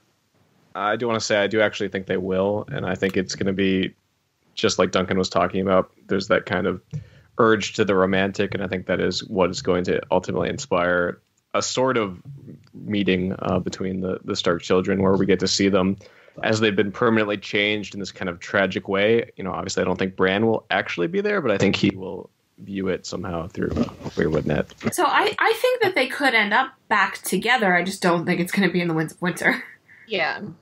I think that you're Arya and Sansa have to reunite. Yeah, But it I won't be think until the they'll Winds of Winter reunite- Part 2. I think they'll unite under their assumed aliases, so they'll be playing different characters, but then they'll realize who they are. Oh, damn. Like Elaine and the Cat of the Canals will meet, or something like that. Ooh. But then they'll like see through their guises. Oh my God, it's like Joseph and the brothers. What? Yeah. Sorry, I'm I referencing the understand Bible. that reference. From the Bible? It's like the most dramatic scene in the Bible. Okay, it's like where it's. It's pretty. I'm not going to go into it. We glossed over the Old Testament. If you Yeah, I tell only people read he the had a new Technicolor Dreamcoat, then they'll understand. Oh goodness. Just remember, Jonas was the one in the belly of the whale. Oh my God. The Jonas Brothers? Ah. Yes, Guys, Casey. guys, I thought Jonas this was Brothers a lightning were eaten round. by a whale. I thought this was a lightning round. That's a callback. It's very slow lightning. Okay. Yes. We're still waiting for the thunder. Low lightning. Yeah, for- here's a for- good question that's highlighted. Are you guys planning to record a review of Fire and Blood? And that's from No. Augustus Cade Yeah. from YouTube. The I'm not doing YouTube. it. Roman sounding name, I approve. Yes. I would say yes. He's Claudius's Yeah, totally. grandfather as well. In history, I mean. Not that guy. Old guy. It's not Pop-Up. Yeah, I think there's loose plans to do it. I don't know if they'll materialize, but we probably will. I don't have a actually- burning desire to read it, but I think there are some people who are interested, and I'd love to hear the discussion. But I might not I participate. actually I don't think it's know going to be a how- lot better than we think it is. Because I think this is going to be like, I think this is going to be Princess and the Queen level. From the excerpts I've seen, I don't think it's just going to be like, oh, and then this happened, and this happened, and pay me $24.99. You know. That would be good. I don't really want to Oh, buy that it though, because I mushroom. don't want to fund his procrastination. Just That's get it from where the my library. whole reticence comes from. Is not the Our- I've talked about Our it before. boycott will work. Yeah. Yeah. Yeah. Well, in order to go to this thing, I had to buy a book. So like, I have to buy it, but I That's didn't even want The price of the admission was getting the book. you pay for the admission and you get a book and with a signature in the book from George. Signed. Guys, if we starve George out from all of his other income streams, Let of his us other lay books, siege he'll be to forced to George's- write it. He'll The have to the take out TV show 1,200. doesn't bring any money. They obviously gave him a crappy deal. He doesn't get any money off that. It's all wild cards, fire. This is where he makes his money. Yeah, he said something like truckloads of dollars, but I'm sure it's like Australian dollars or something else. Like nothing. Oh, so He's stable, probably stable giving currency most of then. it away. He's So it's gonna like a need truck wins to that's drop soon. 3/4 the size. All right. Let's move on. Let's go with Tyler Roloff's question from YouTube. What is your favorite tinfoil theory about A Song of Ice and Fire? What's Anything other than R plus L equals D. Yeah. Amen. Damn. Theory. Yeah. So Moon dragons. Yeah, Like moon dragons is good because it's like not likely, but And it's our theory too. I Yeah. mean, it's Brett's theory, but it falls under VOK copyright, so it's ours. Yeah, that's right. Trademark moon dragons. Moon Dragons is great because, the books don't have to answer it. It can just be a theory. And, I love it. Guys, I like Quentin is Tyrion alive. Tyrion as the time traveling fetus. That's a good theory. I mean, it's a fun theory. It's not real, but it is a tinfoil theory. That's the shirt we need to make for Ice and Fire Con. Is like someone needs to do time some traveling. artwork of like dragons coming out of the moon and just be like moon dragons, and everyone will be like, "What the hell?" Well, no, moon dragons are a big theory now with Lucifer Yeah. means Lightbringer. That guy, he does a lot of like mythical astronomy stuff. That I hope he thanks Brett. he's another podcaster. He does mainly a YouTube show.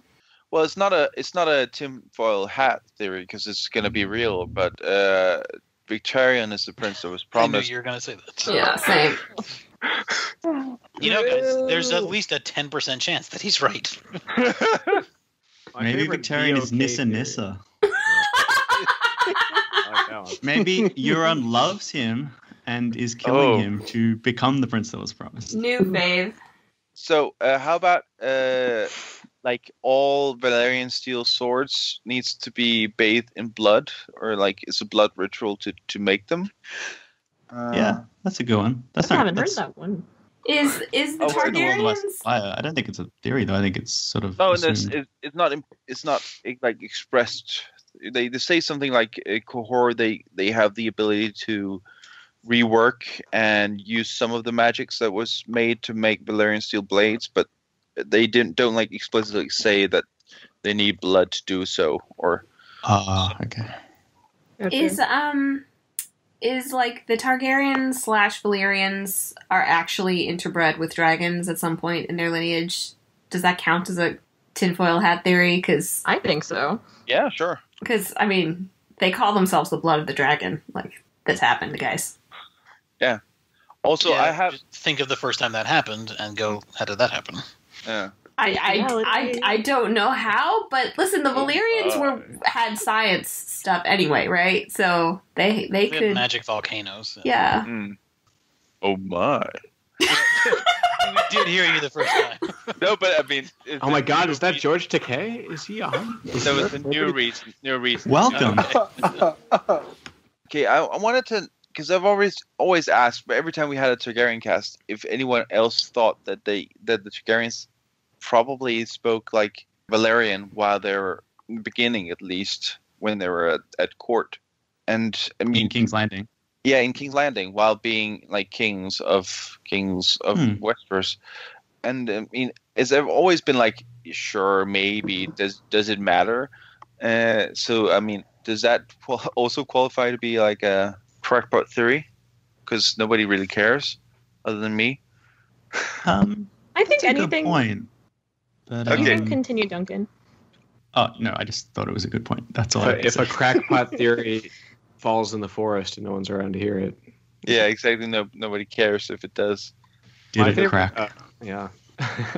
My favorite VOK crackpot theory is also from White Raven, which is that Greg is a time traveler from ancient Rome who has come here to. That would explain so much.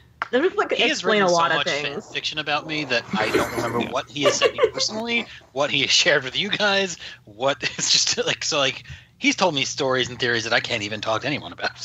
So yeah, have fun with that one. Yeah, I can't. We're talking about White Raven, right? Yeah. Yeah, there's been a couple of kinky ones in there.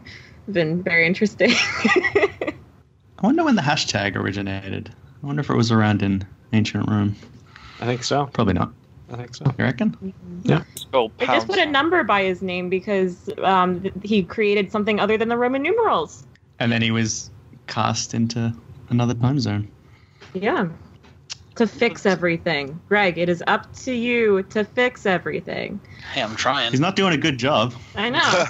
Get closer to DC. Well, if Trump ever came into a bookstore, I'd have a better opportunity. funny for so many reasons. Not the least of which is Trump in a bookstore. I think R plus L equals D is more likely. No, he was in Southampton a couple months ago, like doing some fundraiser, and like anytime like the Clintons or Obama would come out, like we would know like there's a good chance they might like pop in the bookstore, like whether it's East Hampton or us, and so everyone's like, Trump's in town. I was like, yeah, but he's not coming in the bookstore. So yeah, I don't have any opportunity. And I'm not talking about the president. I'm talking about convincing him through logic about why he's wrong about things. So, Greg, are you implying that the president of these United States can't read? No, I think that's what you're implying. Doesn't read books. He's got a very big brain. I'm pretty sure that when Fox News airs this story, that's going to be what you were implying. Yeah, I'm pretty sure. Anyway, he can read 140 characters at a time. 240 now. Isn't it 80 thing now? Yeah. Yeah. I don't want to be back on track. Speaking of you, Duncan, Valkyrist asks as. No, hang on. I wanted to say. Oh. The Merlin theory. I like the Merlin theory. Oh, that one's great. I like how detailed it is, and it's a bit like the Moondragon theory, where it doesn't matter. It can exist on its own. It can't really be disproven. It just works as this fun kind of fan fiction that the fandoms come up with to entertain itself in between books. Weirdly plausible. It's weirdly plausible. And well, he keeps adding fuel to the fire with the world books that it might be true. Also, I'm still holding a candle for the others being astronauts and A Song of Ice and Fire secretly being a sci-fi story. I would love that. I mean, yeah. I don't think they're astronauts. They would be like, extraterrestrials, which still would make it a sci-fi story, not a fantasy story. No, that's the thing, though. It's an endangered ecosystem, and they're taking specimens to preserve them before winter kills everyone. They're prolonging the species rather than. Anyway, I've got a thread about it. You don't. So they're like an away team from Star Trek, but they're not like obeying the prime. What's the? Oh God, I'm gonna sound like Prime Directive. Prime Directive, but don't use it right. Yeah. Okay. So, Duncan, do you want to read your own question? Where's my question? Well, you obviously have something to talk about, Duncan. So, what podcast? No, not really. Recording with me. What did I do? I don't really have an answer to this question, but my question was: are there any podcasts which you regret recording, or which you would re-record if you could? So I don't really have any. Maybe we did a couple of podcasts on Gamergate, I think, which I feel like I didn't really know much about the issue, but I don't regret recording them. But I feel like I could say a bit more about those topics now than I was. And like some of the early podcasts, I'll cringe when I'm listening to what I'm saying, but I don't regret them. But yeah, any ones you would re-record if you could? I recorded an episode on Big Little Lies and was really excited about the show, loved it. Marie got involved, and who else? Oh, it might have been Hannah as well. They both came on, recorded for about 2.5 hours, and then at the end of it, we realised all our recorders didn't work. And it was like a huge blow. And that's one where we did what? Oh, actually, it may have been. Was it you, Nadia? Were you on the episode? I was supposed to be on. Oh, right. Then I couldn't make it, I think. Well, I just watched that show, if you were Glen, so we can record it. We can do it again. That's okay. If you were No, we're fine. We're good. Yeah, we don't really need that, Greg. But thanks for offering. If you were, though, I'm sure we would have had that episode because you did help out in a lot of, like the Harry Potter episode that we did, the Cursed Child one, where you came along and saved us with your recording. So when we recorded it, Big Little Lies, and realised, oh, that didn't work, we did plan to do it again, but then we just lost all energy to do it because we had already done it, but we just didn't have final result from it. Yeah, we've all been there, had episodes that we wanted that were actually quite good, and then they fell into oblivion because of technical reasons or whatever, right? Mm-hmm. I was going to do that 80s movie podcast with all the old action movies, and it's me and Varley, we watched a bunch of movies, and then Shane and several people just vanished right before we were going to do it. And I was well, we'll reschedule, and I just never had the heart to do it because I haven't seen any of them. So Yeah. I actually really like those compilation episodes, like the Halloween one that you did, Duncan, a while ago. I hadn't seen any single one of those movies and do not intend to, but I really enjoyed listening to the whole, to your thoughts on it, and everybody's kind of, contributing. It was a good format. Wait, do you mean the horror movie roundtable or the clip show of all the deleted? The horror movie one, but the clip show was also good. Right. Yeah, I have a weird OCD thing about unedited podcasts. So if someone doesn't edit a podcast for a couple of years, I'll be like, do you want me to edit it? Because I'm afraid it'll get lost when they change computer or they lose the data. Yeah. I mean, I'm not as bad as I was, but you're more than welcome to edit some of my backlog ones. No, it's okay. I'm healing. I'm getting over it. I'm recovering. The first step is admitting you have a problem. Exactly. All right, so we have a question from Sammy Starkey from YouTube. The War of the Five Kings was the result of many interconnected causes, but what was the tipping point? Was there one event that marked the point of no return leading up to war? I feel like we've exhausted this point in a lot of our reread podcasts, because since we're doing it chronologically, it's always kind of brought up. If they just did this, they wouldn't have had the war. Yeah. Yeah. That's the point, I guess. There is no one cause. It was just a set of conditions that made it possible. And there's all these points where it could have gone either way, which is another thing that Martin shows about history and the currents of history. But I think the main thing was the thing that probably triggered it, or the sort of point of no return, was probably when the Mad King called for John Arryn to deliver Ned and Robert, because that one act kind of binded the North and the Vale and the Stormlands in common cause. If they'd somehow gotten Lyanna back, or if he'd tried to have a negotiation, they might have worked it out. But by giving them that ultimatum, it's kind of they had to declare war at that point. Well, that's really far back, man. That's Robert's Rebellion, not the War. That's Robert's Rebellion, right? Unless you think that it actually makes it could be yeah. Oh, sorry, I misread the question. The War of the Five Kings. You could totally argue that, but although you could argue that. Sorry. Exactly, but then you can also say that the War of the Five Penny Kings came before the rebellion, and the way that the northern and the southern alliances that's happened. It's the same before. old story. Everything comes before something else. The cyclical thing. Everything feeds the next. So I guess my answer kind of makes sense, even though it does. For me, the question completely wrong. Yeah, all these things have cascading impacts, and that's how history works, right? World War I in many ways leads to World War II, et cetera, and conflicts before that lead into that. So yeah. I think for me, obviously the main tipping point probably is just Robert's death, right? Just the power vacuum there, and people wanting to seize that. There's all kinds of other events that gave people the impetus to want to take over, but that's really the thing that creates the action. It still doesn't make sense to me, what would have happened if Robert hadn't have died, if that little plot with Cersei hadn't have worked out the way she wanted it to, even if the boar hadn't have killed him, if he'd recovered from his wounds and he found out that Tywin Lannister had attacked, the king's banner and killed, the king's envoys. That could have ended really badly for Tywin. Jaime would have done his job and killed the king.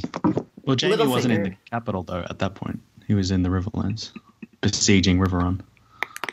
But Littlefinger was getting ready for war, right? He was setting up a lot of this and creating these conditions. I feel like he probably would have managed to make it happen no matter what.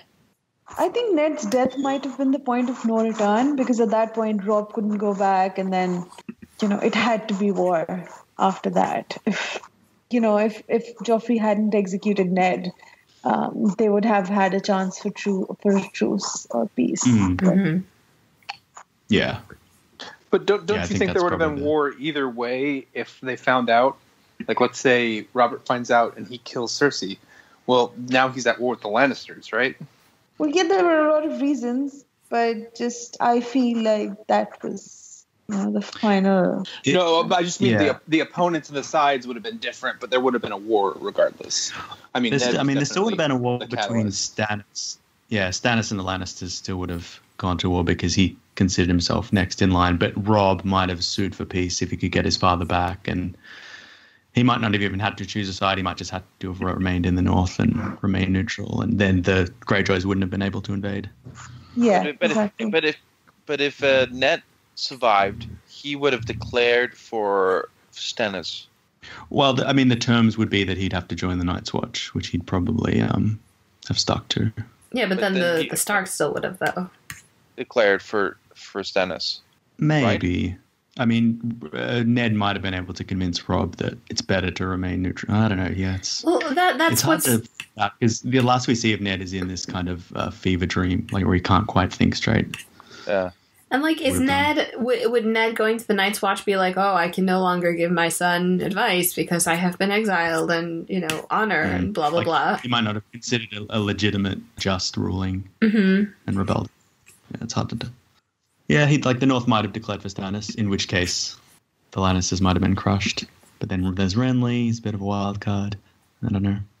But again, it's not one thing. There still would have been conflicts. I mean, there had to be, because the legitimacy of the Iron Throne was destabilized once the Targaryens were gone. And Ned and Robb were able to hang on and sort of keep that power structure going for a while. But once those two guys were gone, it was kind of this vacuum. Yeah, I feel like even if it wasn't a war of 5 kings, it would have been maybe a war of 2 or 3 kings. So a war? I mean, it'd have a cooler name, I'm sure, but maybe Robb wouldn't have committed. Maybe if Stannis and Renly were on better terms, maybe they wouldn't go against each other. Maybe the Iron Islands wouldn't had the best setup, right? At the outset of the War of 5 Kings, Renly probably should have been able to take power quickly, except, shadow babies, and Renly's not that great. Yeah. But didn't Renly actually just try to get Ned's approval for a lot of things? So I think that whatever Ned decided for would maybe have had larger sway on Renly than anything else, really. Yeah, I don't know. You don't know for sure, but I mean, he did ask Ned for a lot of things while they were both in King's Landing. Yeah, right. Renly was scheming for a while. He was trying to pair Robert and Margaery up at one point. Yeah. I mean, he had so many people to his side, so I mean, he was pretty good at least winning the people over. I mean, he had the most men, right? Yeah. Hell yeah. Yeah. And maybe I don't know. Even could Ned have been okay with Renly taking the throne? Okay, so that's what if material right there. Let's just move on, really. Okay. So Sam Forsyth on YouTube asked how did Howland Reed and Ned Stark manage to pull down the Tower of Joy all by themselves? Because they're fucking badasses. Pulled it down stone by stone with their bare hands. While 80s rock pumped out of the speakers. Ned made a howl of grief that shook it to its foundations, and then it was really just a matter of pushing it over. Yeah, their muscles. I mean, they call it a tower, but really. Well, maybe he could have summoned Ents or something like that. Yeah, maybe. So this is a nod to is this one of the R+L=D things that they hang their hat on, that this seems impossible, so they must have had some other conspirators helping them out? Maybe. I figured Ned do they really have to be? It could just have been common people living close to the Tower of Joy that they could have hired to help pull down the tower. It doesn't have to be I'm sure Martin says at some point you're not meant to take Ned's fever dream literally. It's meant to be shrouded in romance and mystery and the fog of memory, and it's this thing that's been repressed. So a line like me and Howland Reed pulled it down. There could have been servants in the tower. They couldn't have been a nearby village. They could have had some of the Danes help them out or something like that. New theory: the only witnesses that are still alive because he killed everyone else who helped him right before they left. Right. Is that your murderous hobo? Make all the cruel first. Yeah. Just imagine Ned riding into some village saying, "We need you guys to pull down the tower where the Targaryens lived before." Who likes wrecking stuff? It seems very un-Ned. Don't think too much about it, I guess. Yeah, I don't think it's a thread that leads to some great revelation. I stand by my stance that they pulled it down. Okay. Badasses. They're like those in those Japanese movies where this old mentor, he suddenly takes his shirt off and then he's like totally ripped and he bulges with muscles. That's what Ned and Howland. Yeah, I don't think you realize how swole Ned was at the time. Bro, he took on Arthur Dane and all those other motherfuckers. Yeah, man. He's a fucking badass. But, I mean, the one thing you need to take away from this question is R plus L equals D is not a thing. Well, oh god. It should not be a thing. No. No, let's not talk about whether or not it's a thing, right? Because there are hardcore people that think that it's a thing. There are, but their arguments are basically just bad. What if this happened, or what if this happened? There's no they don't answer why would this happen? Why would George write this? What narrative function does it serve? The only thing it just seems to be there's a blank space here, so they just kind of make up a little story. There's too much straw clutching and not enough narrative logic. Because it seems obvious everything around Jon. So the only thing to me that I felt like there would be room for in that theory is if they were twins. That's kind of a cool theory. Yeah. That also doesn't really work, but I could see that because for sure Jon, and then Daenerys too, and then that's kind of this whole other thing. But the people that are well, no, it's Daenerys and Jon wasn't there, and Jon's someone else, and that just seems like you're doing too much kind of How can they be twins if Dany was born on Dragonstone? Right. What was that baby? Dany doesn't remember being born on Dragonstone. Well, there's room for that in the story. There's room for that in the story, is what I'm saying. There's a whole court at Dragonstone where they all paid hush money so that this twin conspiracy. Right. Well, but I mean, if for some reason there's twins, and Ned had brought the baby to Dragonstone, which I don't think happened, but let's say. Then of course, they would say, okay, this baby was born here. We have to keep this secret, yada yada yada. I mean, it's you could believe it if he fit into the story. I don't think it works, but okay, I don't want to get into this. That's what I was talking about. That's what we were saying. No, there's only a couple of people at the Tower of Joy, and they're all in on they know it. Only Ned and Howland Reed know it. That's why it keeps a secret. There's a whole court. There's hundreds, possibly thousands of sailors and soldiers and highborn at Dragonstone, and a bunch of them are conspiring in service of Robert. They try and help him bring down the Targaryens. Wouldn't they tell him if this baby was a stillborn or if Ned, for some reason, swapped the babies you're out? assuming they know, bro. This is all done. This is all done without their knowledge, okay? Remain secret if there are people conspiring on Robert's side. Robert Duncan, do you want to continue? Sorry. It's like when I was on the Harry Potter forums and reading all the Ron and Hermione will get together, not Harry and Hermione, as it was obvious. Hey. What? Spoiler. No, I'm just saying. I'm saying who people thought were going to get together. There were thousands of threads about this, and I would just read the ones that I liked because it made me feel good. If Jon is the son of Bran and Ashara, why would that remain a secret? Why would he pretend that Jon is his son and risk his marriage to Catelyn, and not just say it's the bastard son of his brother? What's the shame in that? It doesn't make sense. Look. If you understood the science, maybe we could have a conversation about this. But oh my god! And also, Tyrion is two babies in one. The theory is interesting as a reflection of the psychology of the fandom that has been denied answers for so long and is basically just cannibalizing itself. Well, yeah, it's a microcosm of the internet where inevitably, if there is a strong opinion about anything, a new contrarian opinion will rise to try to challenge it. It just happens over time. Yeah. So I did an essay for Tara the Hand called "When Life Gives You Lemon Trees" last year, which that's my final word on this theory. It is interesting, though, because I think that what a lot of people hang on to is the fact that the way that George writes is, he doesn't have, like, all the answers to the story right now. He just writes what he kind of feels like should be the way things go, and he can change his mind over time. So I think that what I think about these theories, like, I'm an R plus L equals J person. I like the twin theory, but I also think that maybe George will throw something else in there in the future that we'll have to consider. So, yeah, no. As I said, I do like theories. I'm just being I'm exaggerating for comedic effect. No, I feel like that R plus L equals J versus R plus L equals D thing has become like this huge thing where, like, people are like, you're not really a book reader. Yeah, R plus L equals J, like, that's a theory as well. Like, I'm not saying that's absolutely fact, but it's just, I don't know. It's all good fun. Yeah. Anybody else on Tower of Joy? All right, so Lady Weaver on the forums asked, how do you think VOK has changed/evolved over the last 500 episodes? We've gotten somewhat more desperate. Wow. That's a big question.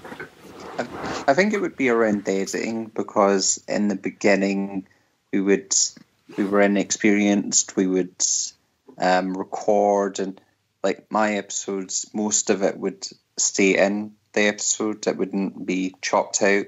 Whereas now I'm getting a bit smarter in what I can and can't include, and have made it, like, say for a 4-hour episode, I know how to bring that down to maybe an hour and a half and 2 hours, whereas in the beginning it would have maybe been like over 3 hours. And the way that we've evolved, where in the beginning it was a core group of maybe about 10, but it's expanded to over 50 or so, and the groups change all the time and who takes part in the episodes. And it sort of went through phases. So there was the initial beginning of it, like, I think mid-2013 to early 2014, when everyone was just, like, figuring out the basics of podcasting and figuring out, and just, getting excited about new call to arms and getting to chat about the books with other people for the first time in real conversations rather than just forum posts.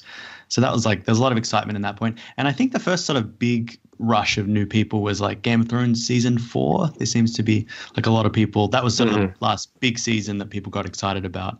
One, because a lot of things were happening that season, such as Joffrey's death and the Battle of the Wall and things like that. But also, I think season 5, a lot of people were going to jump ship because they were afraid of spoiler material. So there was, I think that's the first time we got the Wolf cast and the Dragon cast and the Kraken cast, and it had this really cool sort of international flavor. And I think 2014 was the most podcasts we've produced. There was like over 100 podcasts in that year.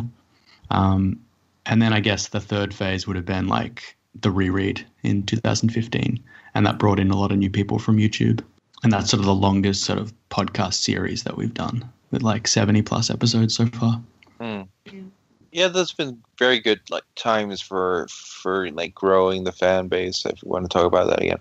And then there's been like slow periods, and like usually around summer for most of us guys, we like to, maybe we'll just take a break during summer for most. I've experienced, but yeah, we end up coming back when school and work and whatever starts up again, and sometimes the same people come back. Some people don't. We still remember, Shellfish and some of the other guys that we still miss. But we change, we evolve, we become something new. Yeah, for me, obviously my personal engagement and enthusiasm and involvement in VOK has changed and evolved over time. And much what you're saying, Patrick, it's really a question of what your personal enthusiasm is for the material at any given moment. But as far as what VOK is itself, I don't feel that it's really changed significantly. I think that core essence of being that community where anyone is welcome and is empowered to talk about the things they care about, whatever those may be, I think has always kind of held true consistently for these 5 years.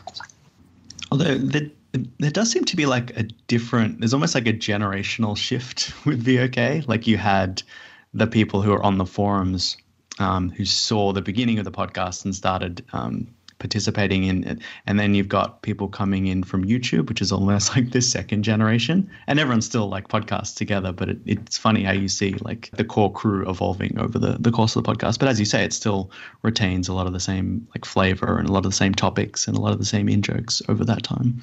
Yeah, I think that's what makes it work, like, right? It's the space itself and the culture that persists, and new people can come in and out as they have free time or as they find the podcast.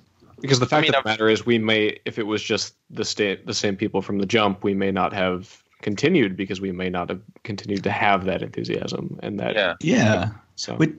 Which is sort of what the mother podcast kind of struggled with, being able to, because they've only got 4 people and they have to find a window that suits them all, and they've all got busy lives. It's harder to keep that enthusiasm or keep that momentum going over such a long time. Yeah, we definitely benefited from fresh blood once in a while.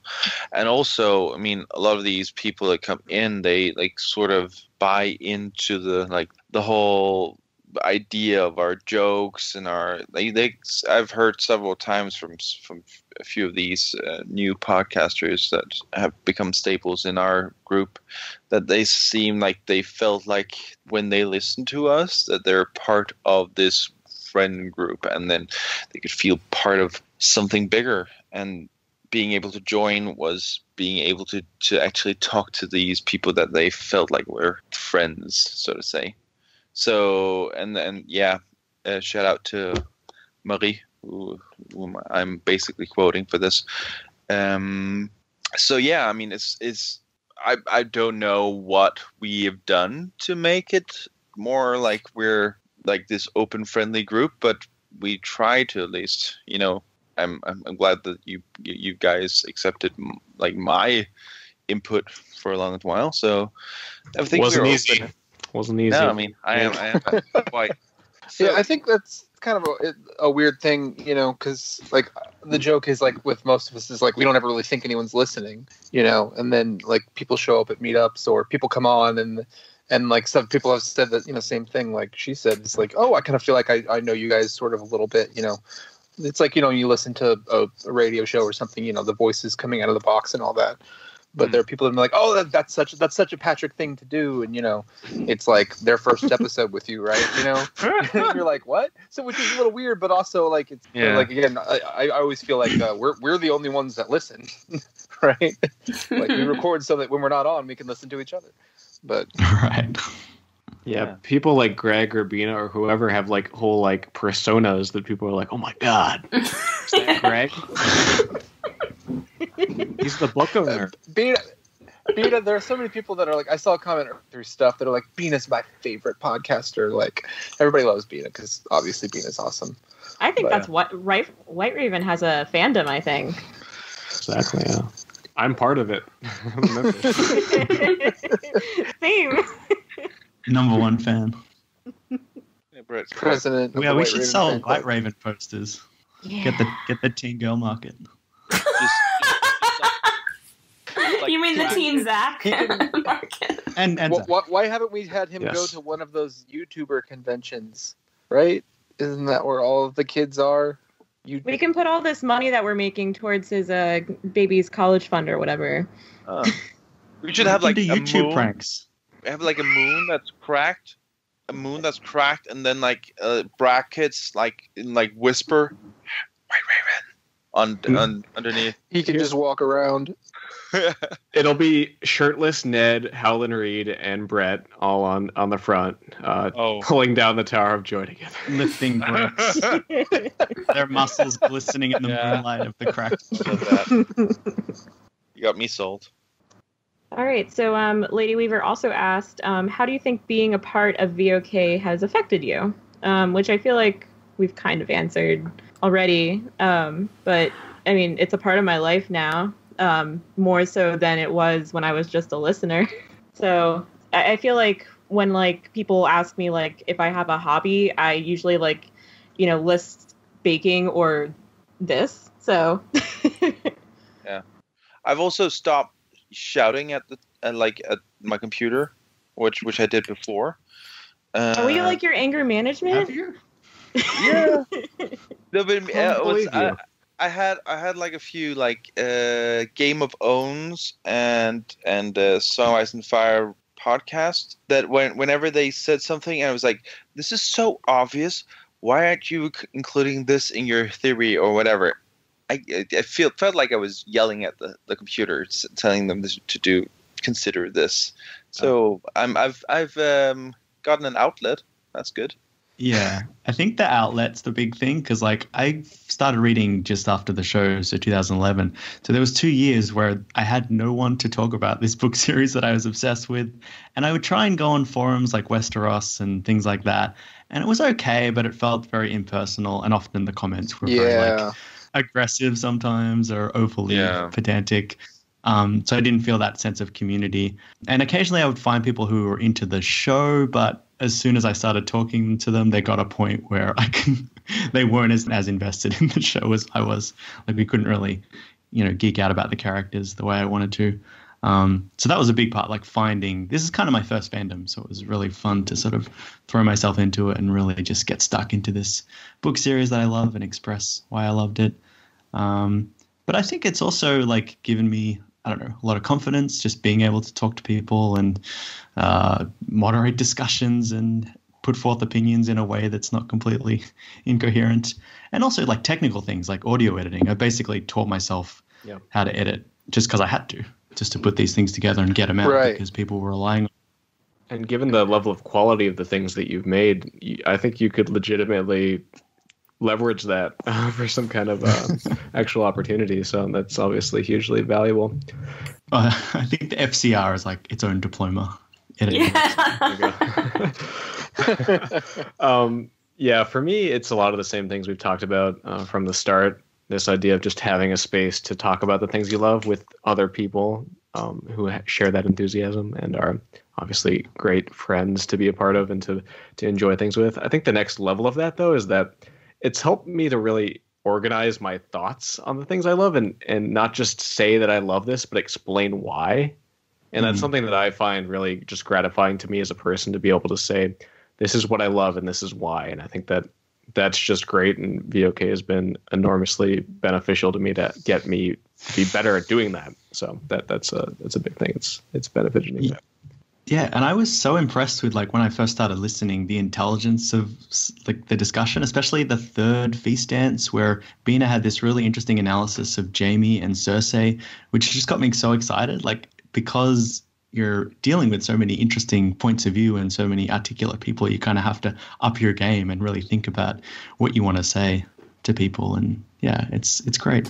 Yeah. I mean, it's hard to have those conversations with people in person, just because, I mean, I don't know about you guys, maybe have the same experience, but like, I don't really tell people about the podcast much. That would be an interesting question. Do you guys know anyone in real life that, like, oh, I listened to VOK? I don't think I do, or that even really listens to very many, like, Ice and Fire or anything like that. But I mean, like, there was a guy at work, like, oh, he loves Game of Thrones. You like Game of Thrones? Because I wear like a Game of Thrones scrub hat. And like, oh yeah, he's super into that. That's his thing. And I started talking to him. And I'm like, oh, you read the book? Well, I've read a lot of like the Wikipedia, and I'm just like, oh, okay. So it's just kind of hard to find someone who's even read all the books. But like the people that are viewed like by people I meet as like, oh, they're Game of Thrones nerds. I'm like, oh, they've watched the show like 5 times, So I think it's interesting going to Ice and Fire Con, because that's like the one place where like everybody, or not everybody, but a lot of people have heard of a podcast of Ice and Fire. There was one guy that like knew my and Greg's voice by voice, which was creepy but also awesome. So hi, Kevin. And speaking of Greg's voice, am I muted, or can you hear my voice now? I can hear your voice now. Oh, great. Yeah, I've been making nice comments for the last like 5 minutes, but Casey had me muted, so I'm going to bed. You guys have fun. Let me know when the trivia starts. Bye. You guys, let's keep it professional in the workspace, okay? There's been some complaints to HR about. I said some nice things when you guys were talking about how much VOK means to you. I was like, yeah, me too. That's a very important part. Like, I love the conversation and meeting, and nope. So, nobody cares. Trivia? No, go ahead. Whatever you're saying. Proceed. But yeah, I mean, on like a like personal note, I guess like VOK has really boosted my confidence. I feel like when I joined, like public speaking is, I mean, it's not a lot of people's thing. It definitely wasn't my thing, but now I feel a lot more comfortable in that kind of a setting, if that makes any sense. And I feel like I can, I've been able to listen to myself back on podcasts and be like, oh, you know what? I don't really like how much I say, and I still say it, but like I've been able to recognize it more.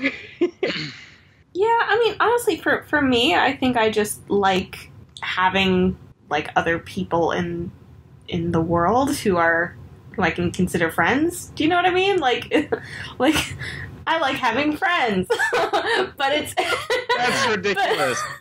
You feel so cosmopolitan. Friends are good, but like it's not necessarily like I have friends in real life, obviously, but it's, I have friend too.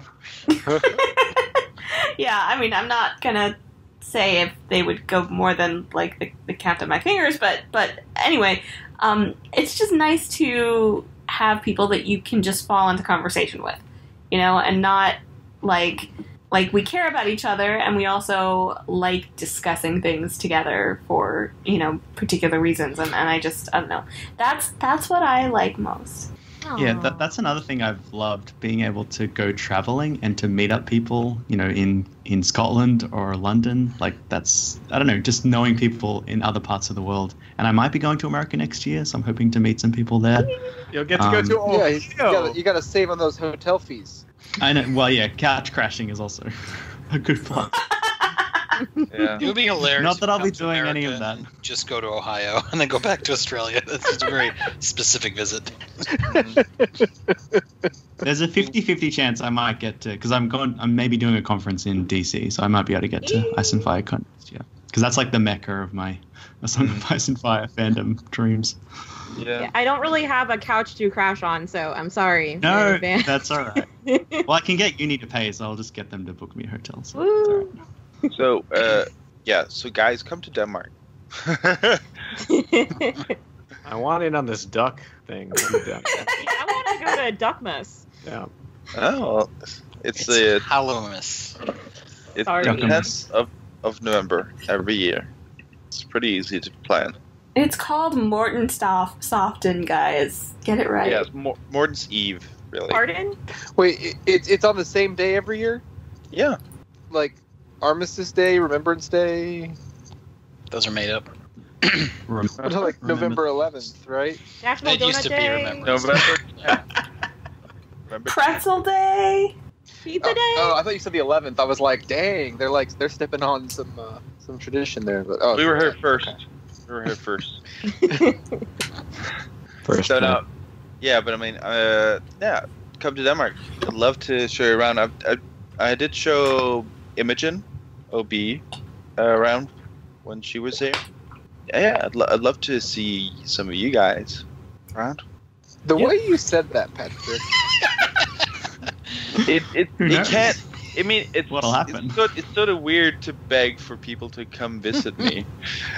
But that's basically what it is. I'd love to visit Denmark and Europe one day when we get over there. But I haven't heard from Adam since he went to Denmark. We ate very well at Mortensoften. Is that a fat joke? No, I'm just saying you're a very big duck. Oh my god. That's all that he was saying. Oh my god. You're not fat. You're a big duck. No, I'm fat. Let's be honest. Well, me too, so don't worry. Moving on. Let's move on. Silence on the forums had a question. What is your favorite VOK inside joke? Doesn't hold up. New face. That's the new joke, isn't it? Yeah. Yeah. Oh my gosh! You know what? There was so many good ones, but like the hashtag Greg and all these other ones. But probably one of the ones I had the most fun with at the time, which maybe it doesn't hold up, was the Targcast where we all just changed our avatars before that came out, and no one had any idea what the hell was going on. That was horrible. That's my least favorite. Yeah. And people listening to the podcast probably have no idea what the hell that was about. It was all in the forums, but that was fun. Yeah. So to explain it, was that I don't know how we came about it, but it was something about like crying into your Viserys pillow, and everybody thought it was a really good joke. And then was let's change. Like I think Tanya made a edited a photo so it looked like that. She took James Franco from 30 Rock, where he had like a moe pillow that like his character was like in love with or something, and photoshopped his face on there. Oh, I remember that because I remember asking you guys like, "What's up with this?" Icon. And they gave us sly smiles and chuckled. You had to be there. Yeah, it was like the most elitist forum joke. Sorry. Yeah, and I got really harassed by you guys because I didn't want to change it. Everybody said it would make sense after you changed your avatar, Patrick, and I never got it. Just wanted to put that out there.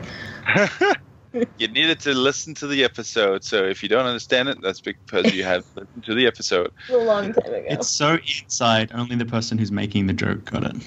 Those are the best jokes, though, right, guys? Yeah. Well, one I Anyone remember else? is back when it was maybe 4 years ago, maybe around the time when VOK was in its first year, and like it's an April Fool's joke. It's like on the Podcast Device and Fire website, they had our pictures on display in place of Amin, Ashley, and so on. I thought that was quite neat. A neat little thing they did. We took over the main podcast. Oh good, yeah. It's great that we've all. I'm guessing we've all had a chance. That was to a pain. I had to put that thing together. Completely ruined my day. Less than 24 hours. No, that wasn't 4 years ago. That was 2 years ago. I think those were different. two different things. Yeah. 2 April Fools. We had a lot of April Fools. Early 2014, I think. Anything Shellfish said is kind of becomes an inside joke. But in particular, I think the second FCR, he was on a roll, and he said, I think you guys are talking about Ed Muir's decision to let the small folk in, and he was arguing against it, and he says something like, you guys keep talking about the small folk, but who are they really? That was good. Which I thought was a good argument. Who are these guys? Do we know them? Really know them. Anything he said about elves in the Tolkien reread was gold to me. Yeah. Oh yeah. Also, I want to go listen to those Tolkien rereads again because those were really good. They were really good. The Silmarillion ones were including the also good. Silmarillion, of course. Yes. Yeah. Did they hold up, Greg? Yeah, they do hold up. Damn. Wow. I also remember Imogen writing fan fiction about me and Shellfish, which was so weird, so fucking weird. That whole first season of Wolfcast is like VOK gold. Just it was constant. so crazy. It was so fucking crazy. Drunk rabble. Yeah, man. That was. I mean, yeah. I don't know what to say about it. It was like I was flattered and then also a bit scared, and then I had to meet her afterwards. So I was like, okay, sure. Yeah, Imogen had some weird stories. Like, didn't she like accidentally forget to feed her like hamster or something? Yeah. And it began to eat itself. Like, whoa. Oh, like pretty dark stories. Yeah. ate its hands like the Lady Dustin. I think like one of the episodes was actually called something like the sad hamster or something like that because of the story about I might have actually killed a hamster that I thought was dead that wasn't one time because we thought it had died. We were feeding it and it wasn't moving, and it was all curled up, and I was like, oh my gosh, he died, what the heck happened? And so we dumped him, and then like weeks later I read on the internet like, oh, hamsters sometimes just go into hibernation. Yeah. Damn. That was not a good time. No. So- Sorry, we should get off the poor hamster. I'm sorry. VOK is basically like if you can't handle us at our dead hamster stories, you don't deserve us at our hashtag Greg. That's right. PSA. It's like the chinchilla stories. Right. All my favorite inside jokes are Greg related. So there's the hashtag Greg, the chinchilla thing. But my all-time favorite is the book owner thing. That just kills me every time. I'm really honored. Like, I don't feel like I'm worthy to be at the center of so many people's favorite things, but you're welcome. Sorry. Like, I don't know what to say. Sorry, not sorry. My favorite book owner related thing is that Matt sent me a package one day at the bookstore, and he addressed it to like Greg Book Owner, and the UPS guy's like, "Is your last name Book Owner?" I was like, "No." He's like, "Oh, that'd be weird." That'd be perfect. Yeah. I mean, it's gotten to the point where like I say book owner in like general context, and people laugh, and I'm like, "Why are you laughing?" Oh yeah, well, that's some good one. Not as appreciated inside joke is the Warlock's Maze that sometimes comes back from time to time. That was a good one. If you guys are able to ask George a question at that event, I'm just saying, please ask him what Warlock's Maze is. I won't understand that. I want to ask it now. That is the question. I think we're going to have to, like, punch a bunch of other people out of the way if we want to ask a question at that thing. Because it's worth a good reread to the Warlock. My powers of Random House. Yeah, okay, but here's the thing. Get a question. Even if we get to meet him, I don't know what to say. Because, like... I'm just going to be like, thanks, I like your books. But, like, the one time... Well, actually, I spoke to him twice, I guess. Because at Comic-Con once. But, like... Well...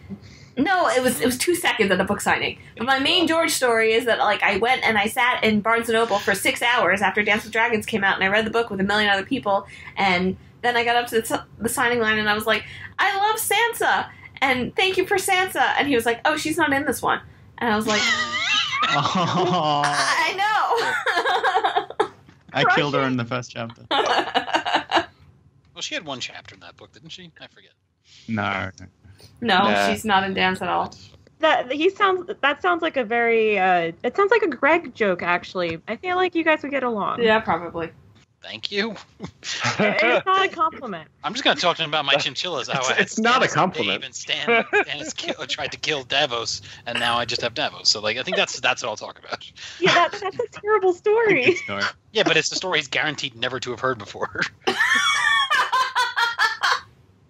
No, we need an answer about the Warlock. That's how Stannis is going to die now. Well, you mean Stannis isn't dead already? I thought that was... No, never mind. All right. He's not dead already! Jesus! Stannis lives forever in our hearts. It's not canon. Yes, I know. So, Okay, I'm saying it right now. I'm not answering 3 questions for David. Pick one and move on. Yeah, I mean... Also, Boy, that was so funny. You can keep that in. Okay, so none of us have had vassals that we haven't podcasted with yet, do we? Basically, no. Definitely not that I want to meet. More so people I want to meet. Are there anyone who has someone they really wanted to podcast with that they haven't done with yet? I mean, I think it would be fun to podcast with, like, all 4 of the original, podcast Festival hosts. But, like, I don't even think they get to do that. So But that's not a vassal. Technically, that's not a vassal, right? Right, well, right. Yeah, I think Mimi's the only one I haven't. Yeah, I'd love to podcast with Mimi, but I wouldn't know what to say. It is totally fun. I didn't podcast with her, but I did play Pictionary with her once, so I get to say that. Yeah, me I too. just say Mimi always cracks me up on Facebook. Yeah. Yeah, she's funny. Her baby is so cute. Yeah. If there's one thing that I could bring back for VOK, it's that Pictionary stuff. That was... I'm happy to do that, but that would mean we have to cut down on our Fortnite playing, so keep that in mind. I am willing to make that sacrifice. I'm not! Yes. Zach, please. Help. So let's just answer the last question. Which vassal who hasn't joined a podcast in at least a year do you want most to return? Shellfish. Shellfish or... And I'll say Lord Manderbley, because I miss him. Yeah, I'm going to say Lee. Lee was one of the first vassals I met. He was really nice, and he did a lot of Korra with us, so... I also really enjoyed Michael. What was his name? We did the Ender's Game together, Zach. Oh, Lord Prism. Lord Prism, he was really nice too, but he went away. Morgasm's been gone for Morgasm, a while. yes, I want Drew back. Morgasm, he's cool. I hope he's alive. He's Texas Direwolf. Yeah, but I don't think it's because Shane's on Facebook, so I kind of don't. Twitter and stuff. Yeah, Shane hasn't even changed his fantasy football lineup, and he's still winning. Doesn't that show how bad you guys all are? Yeah. We're bad. I'm bad. And you know it.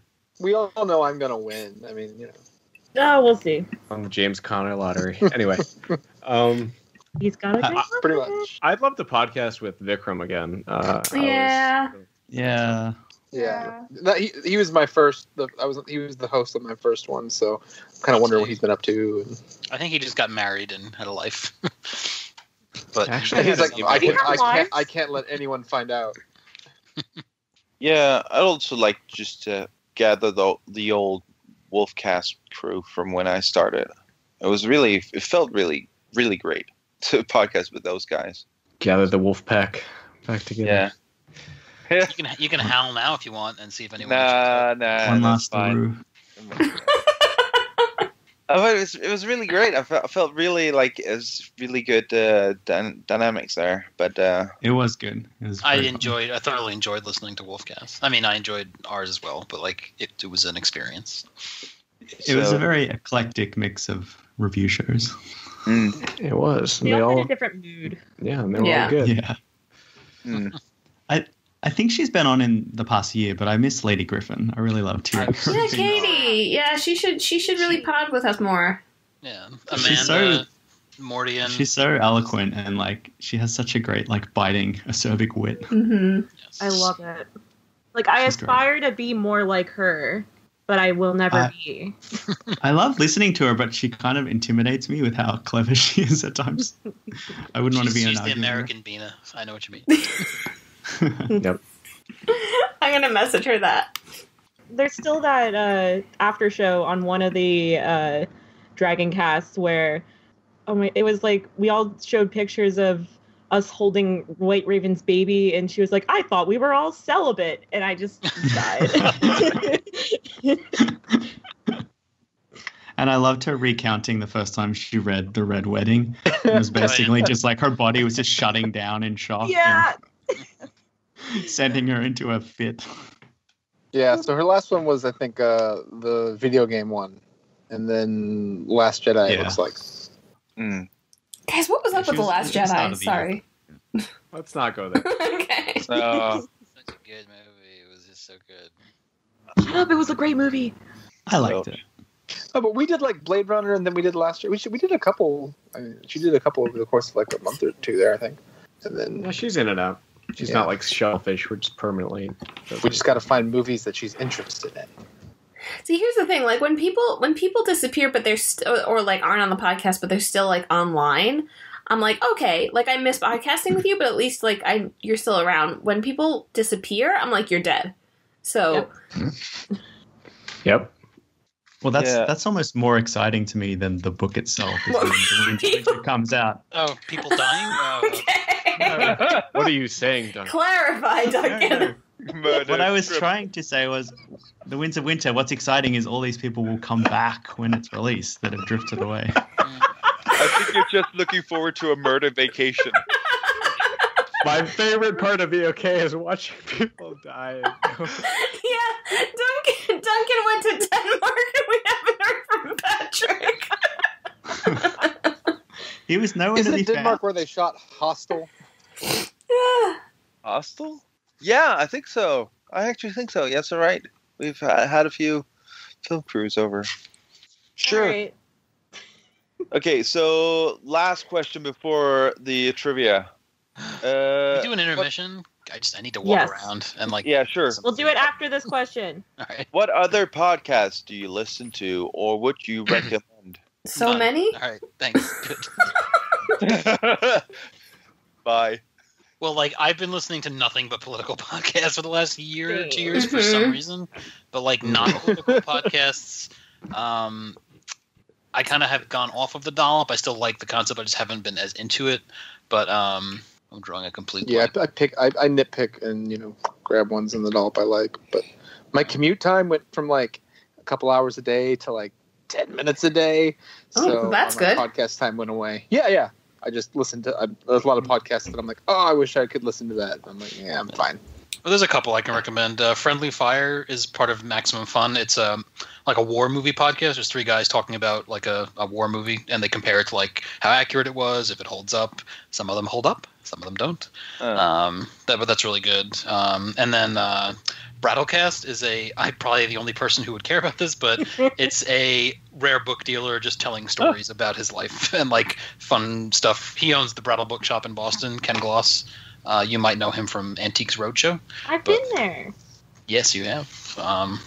And I almost had a conversation with him when I went there. One time I sold the book, and it was very rare. No, it's good stuff. And he has a really cool old Bostonian accent, which is fun. I've been listening to, or it's like off now, but a podcast called Done Disappeared, which is basically a takedown of all of the true crime podcasts. And it is very, very funny, and I enjoy it immensely. And it's got 2 seasons, and I highly recommend it. Sounds cool. And less podcasts on try the that, of course, because that's the best ever. Yeah, I like that one. I did listen to the My Favorite Murder for a while, and then I just kind of had to. Yeah, I don't want ladies talking about murder. I want men talking about murder. Not because real of that. manly men. Ladies. No, I just can't got I too can't listen repetitive to and people talking about commercial. murder that often because I feel like everybody's a murderer like at some point, and then I have to like take a cleanse of like something that makes me feel better. Yeah. For women, I feel like it's like you listen to a murder podcast, it just makes you afraid of the world. Guys are like, "What's there to be afraid of? We're just walking down the street." Okay. No one's gonna murder me. So my 2 recommendations. So one of them is one that actually, I can't remember his forum name. Dan Witless Chum. He recommended after I tweeted that I can't listen to any more murder podcasts. He recommended the Skeptic's Guide, and they have a book out now actually, which I'm excited to read. But basically, it's just a lowdown of new science news and also like fake science news that needs to be debunked and all that. And I really enjoyed that one. And then the other one, just semi-related, is another Maximum Fun podcast that Greg actually recommended to me called Oh No, Ross and Carrie. And they basically do investigations of fringy science groups and paranormal stuff. So like they went to... And also straight up cults. Yeah. Yeah, they basically infiltrated the Scientology group for like a few months. And they also go to UFO conferences, and they do drugs sometimes that are legal in other countries. So very interesting. Yeah, it's a fun podcast. I will tell you to skip the episodes where they drink their own urine. Don't do that. I literally vomit. Throw it in the car. Oh my gosh. Sterile. Turns out it's sterile while it's inside you, not when it's out. Yeah. Nope. Exactly. Of English speaking podcasts, I listen to Critical Role Season 2. That's good. That's cool. Also YouTube. Sorry, yes, on YouTube as well. It's very good. Of Danish podcast, I listen to a podcast called Kongebane, eller Kongerækken, or I love it so much. Or in English, it would be translated to The Line of Kings. I thought you said concubine. So did I. That's what I thought. No, Kongebane eller Kongelinjen. That's... But yeah. No, it's a mistake to make. Line of Kings. The King of... Yeah, Line of Kings. That is a lot more badass than what we were saying. Yeah. So they go from like the very first king of Denmark, Gorm the Old, or the Elder, and then they like do like it's 10 minutes, some are a half an hour podcast where they just go through and like really just inform you about the historical kings in Denmark. Really cool. Oh dang, that sounds really cool. Oh, in terms of history, also History on Fire by Daniele Bolelli is really good. Yeah. That got me into the other one that he partners with sometimes, Martyr Maid. Oh, yeah. They did like a 6 episodes on the history of the state of Israel, like the history of Zionism and everything, and it was very it was a history of the Palestinian-Jewish conflict, which went back to that, but that was really fascinating. They're like 4 hours each. Yeah, that was a lot. I listened. If you like hardcore history, like it's kind of replaced that for me because that comes out like every 2 years. Yeah. Yep. Yeah, for me, in lieu of the longest running Harry Potter reread of all time, I really like Binge Mode Harry Potter by Jason Concepcion and Mallory Rubin from The Ringer, which is a just pop culture, sports, etc. website. But they do a really good mix of really strong kind of thematic analysis of the series and just ridiculously funny, like adult humor kind of bullshit that we do. So that's a really good one. They're on book 7 right now, and they talk about the books and the movies, but it's really funny and really good.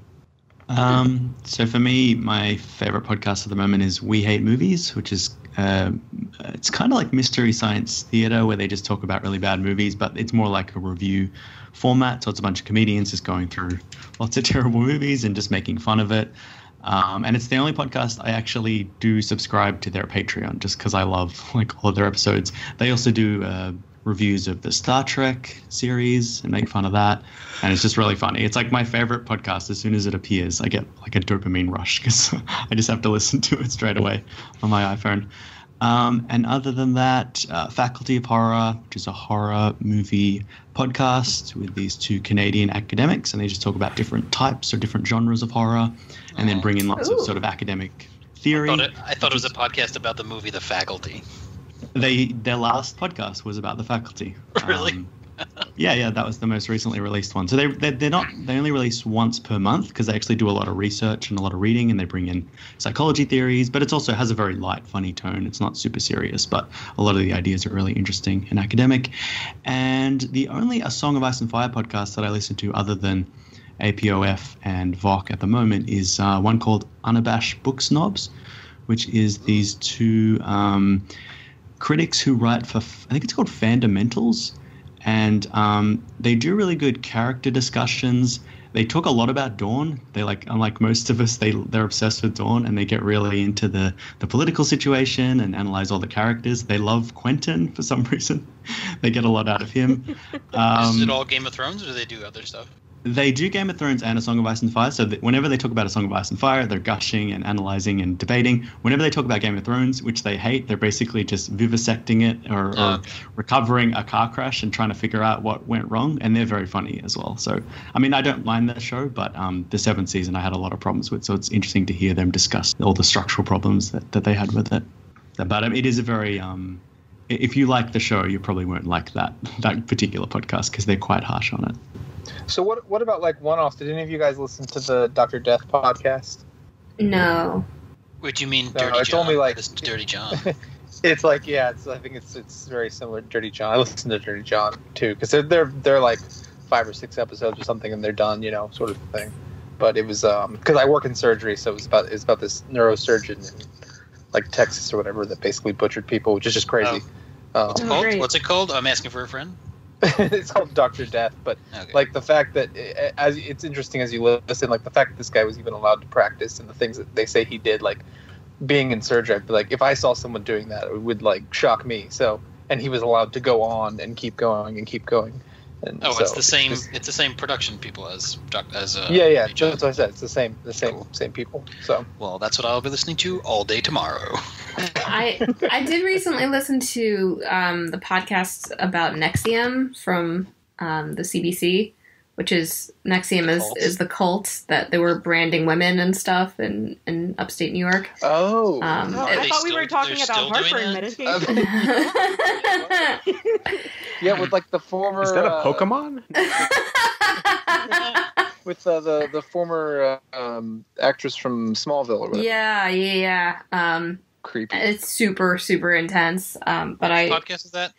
It's called it's called Uncover. So the first season is called Escaping Nexium. Yeah, Oxenberg, Christina Oxenberg, isn't that who it was? Because her mother just wrote a memoir about her, please help me save my daughter. Oh yeah, she's in it too. Yeah, and also the Bronfman sisters and like. Yeah, they had a bunch of celebrities. Yeah. Also the Bikram yoga podcast from 30 for 30, which came out earlier this year, was also really intense, but not fun to listen to though. Yeah. One that now we got to get all of these podcasts to like give us money so that we can put these books. Or else we're gonna have to cut them all. Yeah. The one that I found interesting, like within the past year, was the New York Times did one called Caliphate, where they talked to an individual that was in ISIS that currently lives in Canada. So it was very interesting, and it's only 9 episodes, but yeah, I enjoyed listening to that. I've heard good things about that one.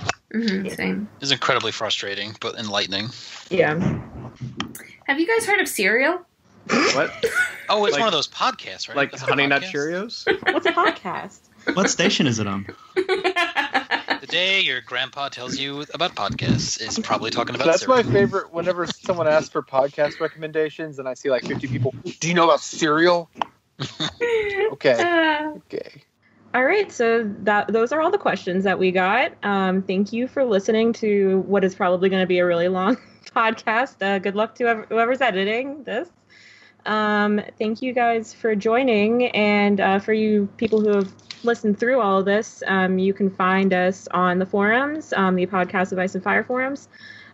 Google it and you'll find it. You can also find us on YouTube, Twitter, Instagram, Tinder. That's a good inside joke. Tinder. Yeah, I was going to mention that one. Tinder and Grindr. Tinder and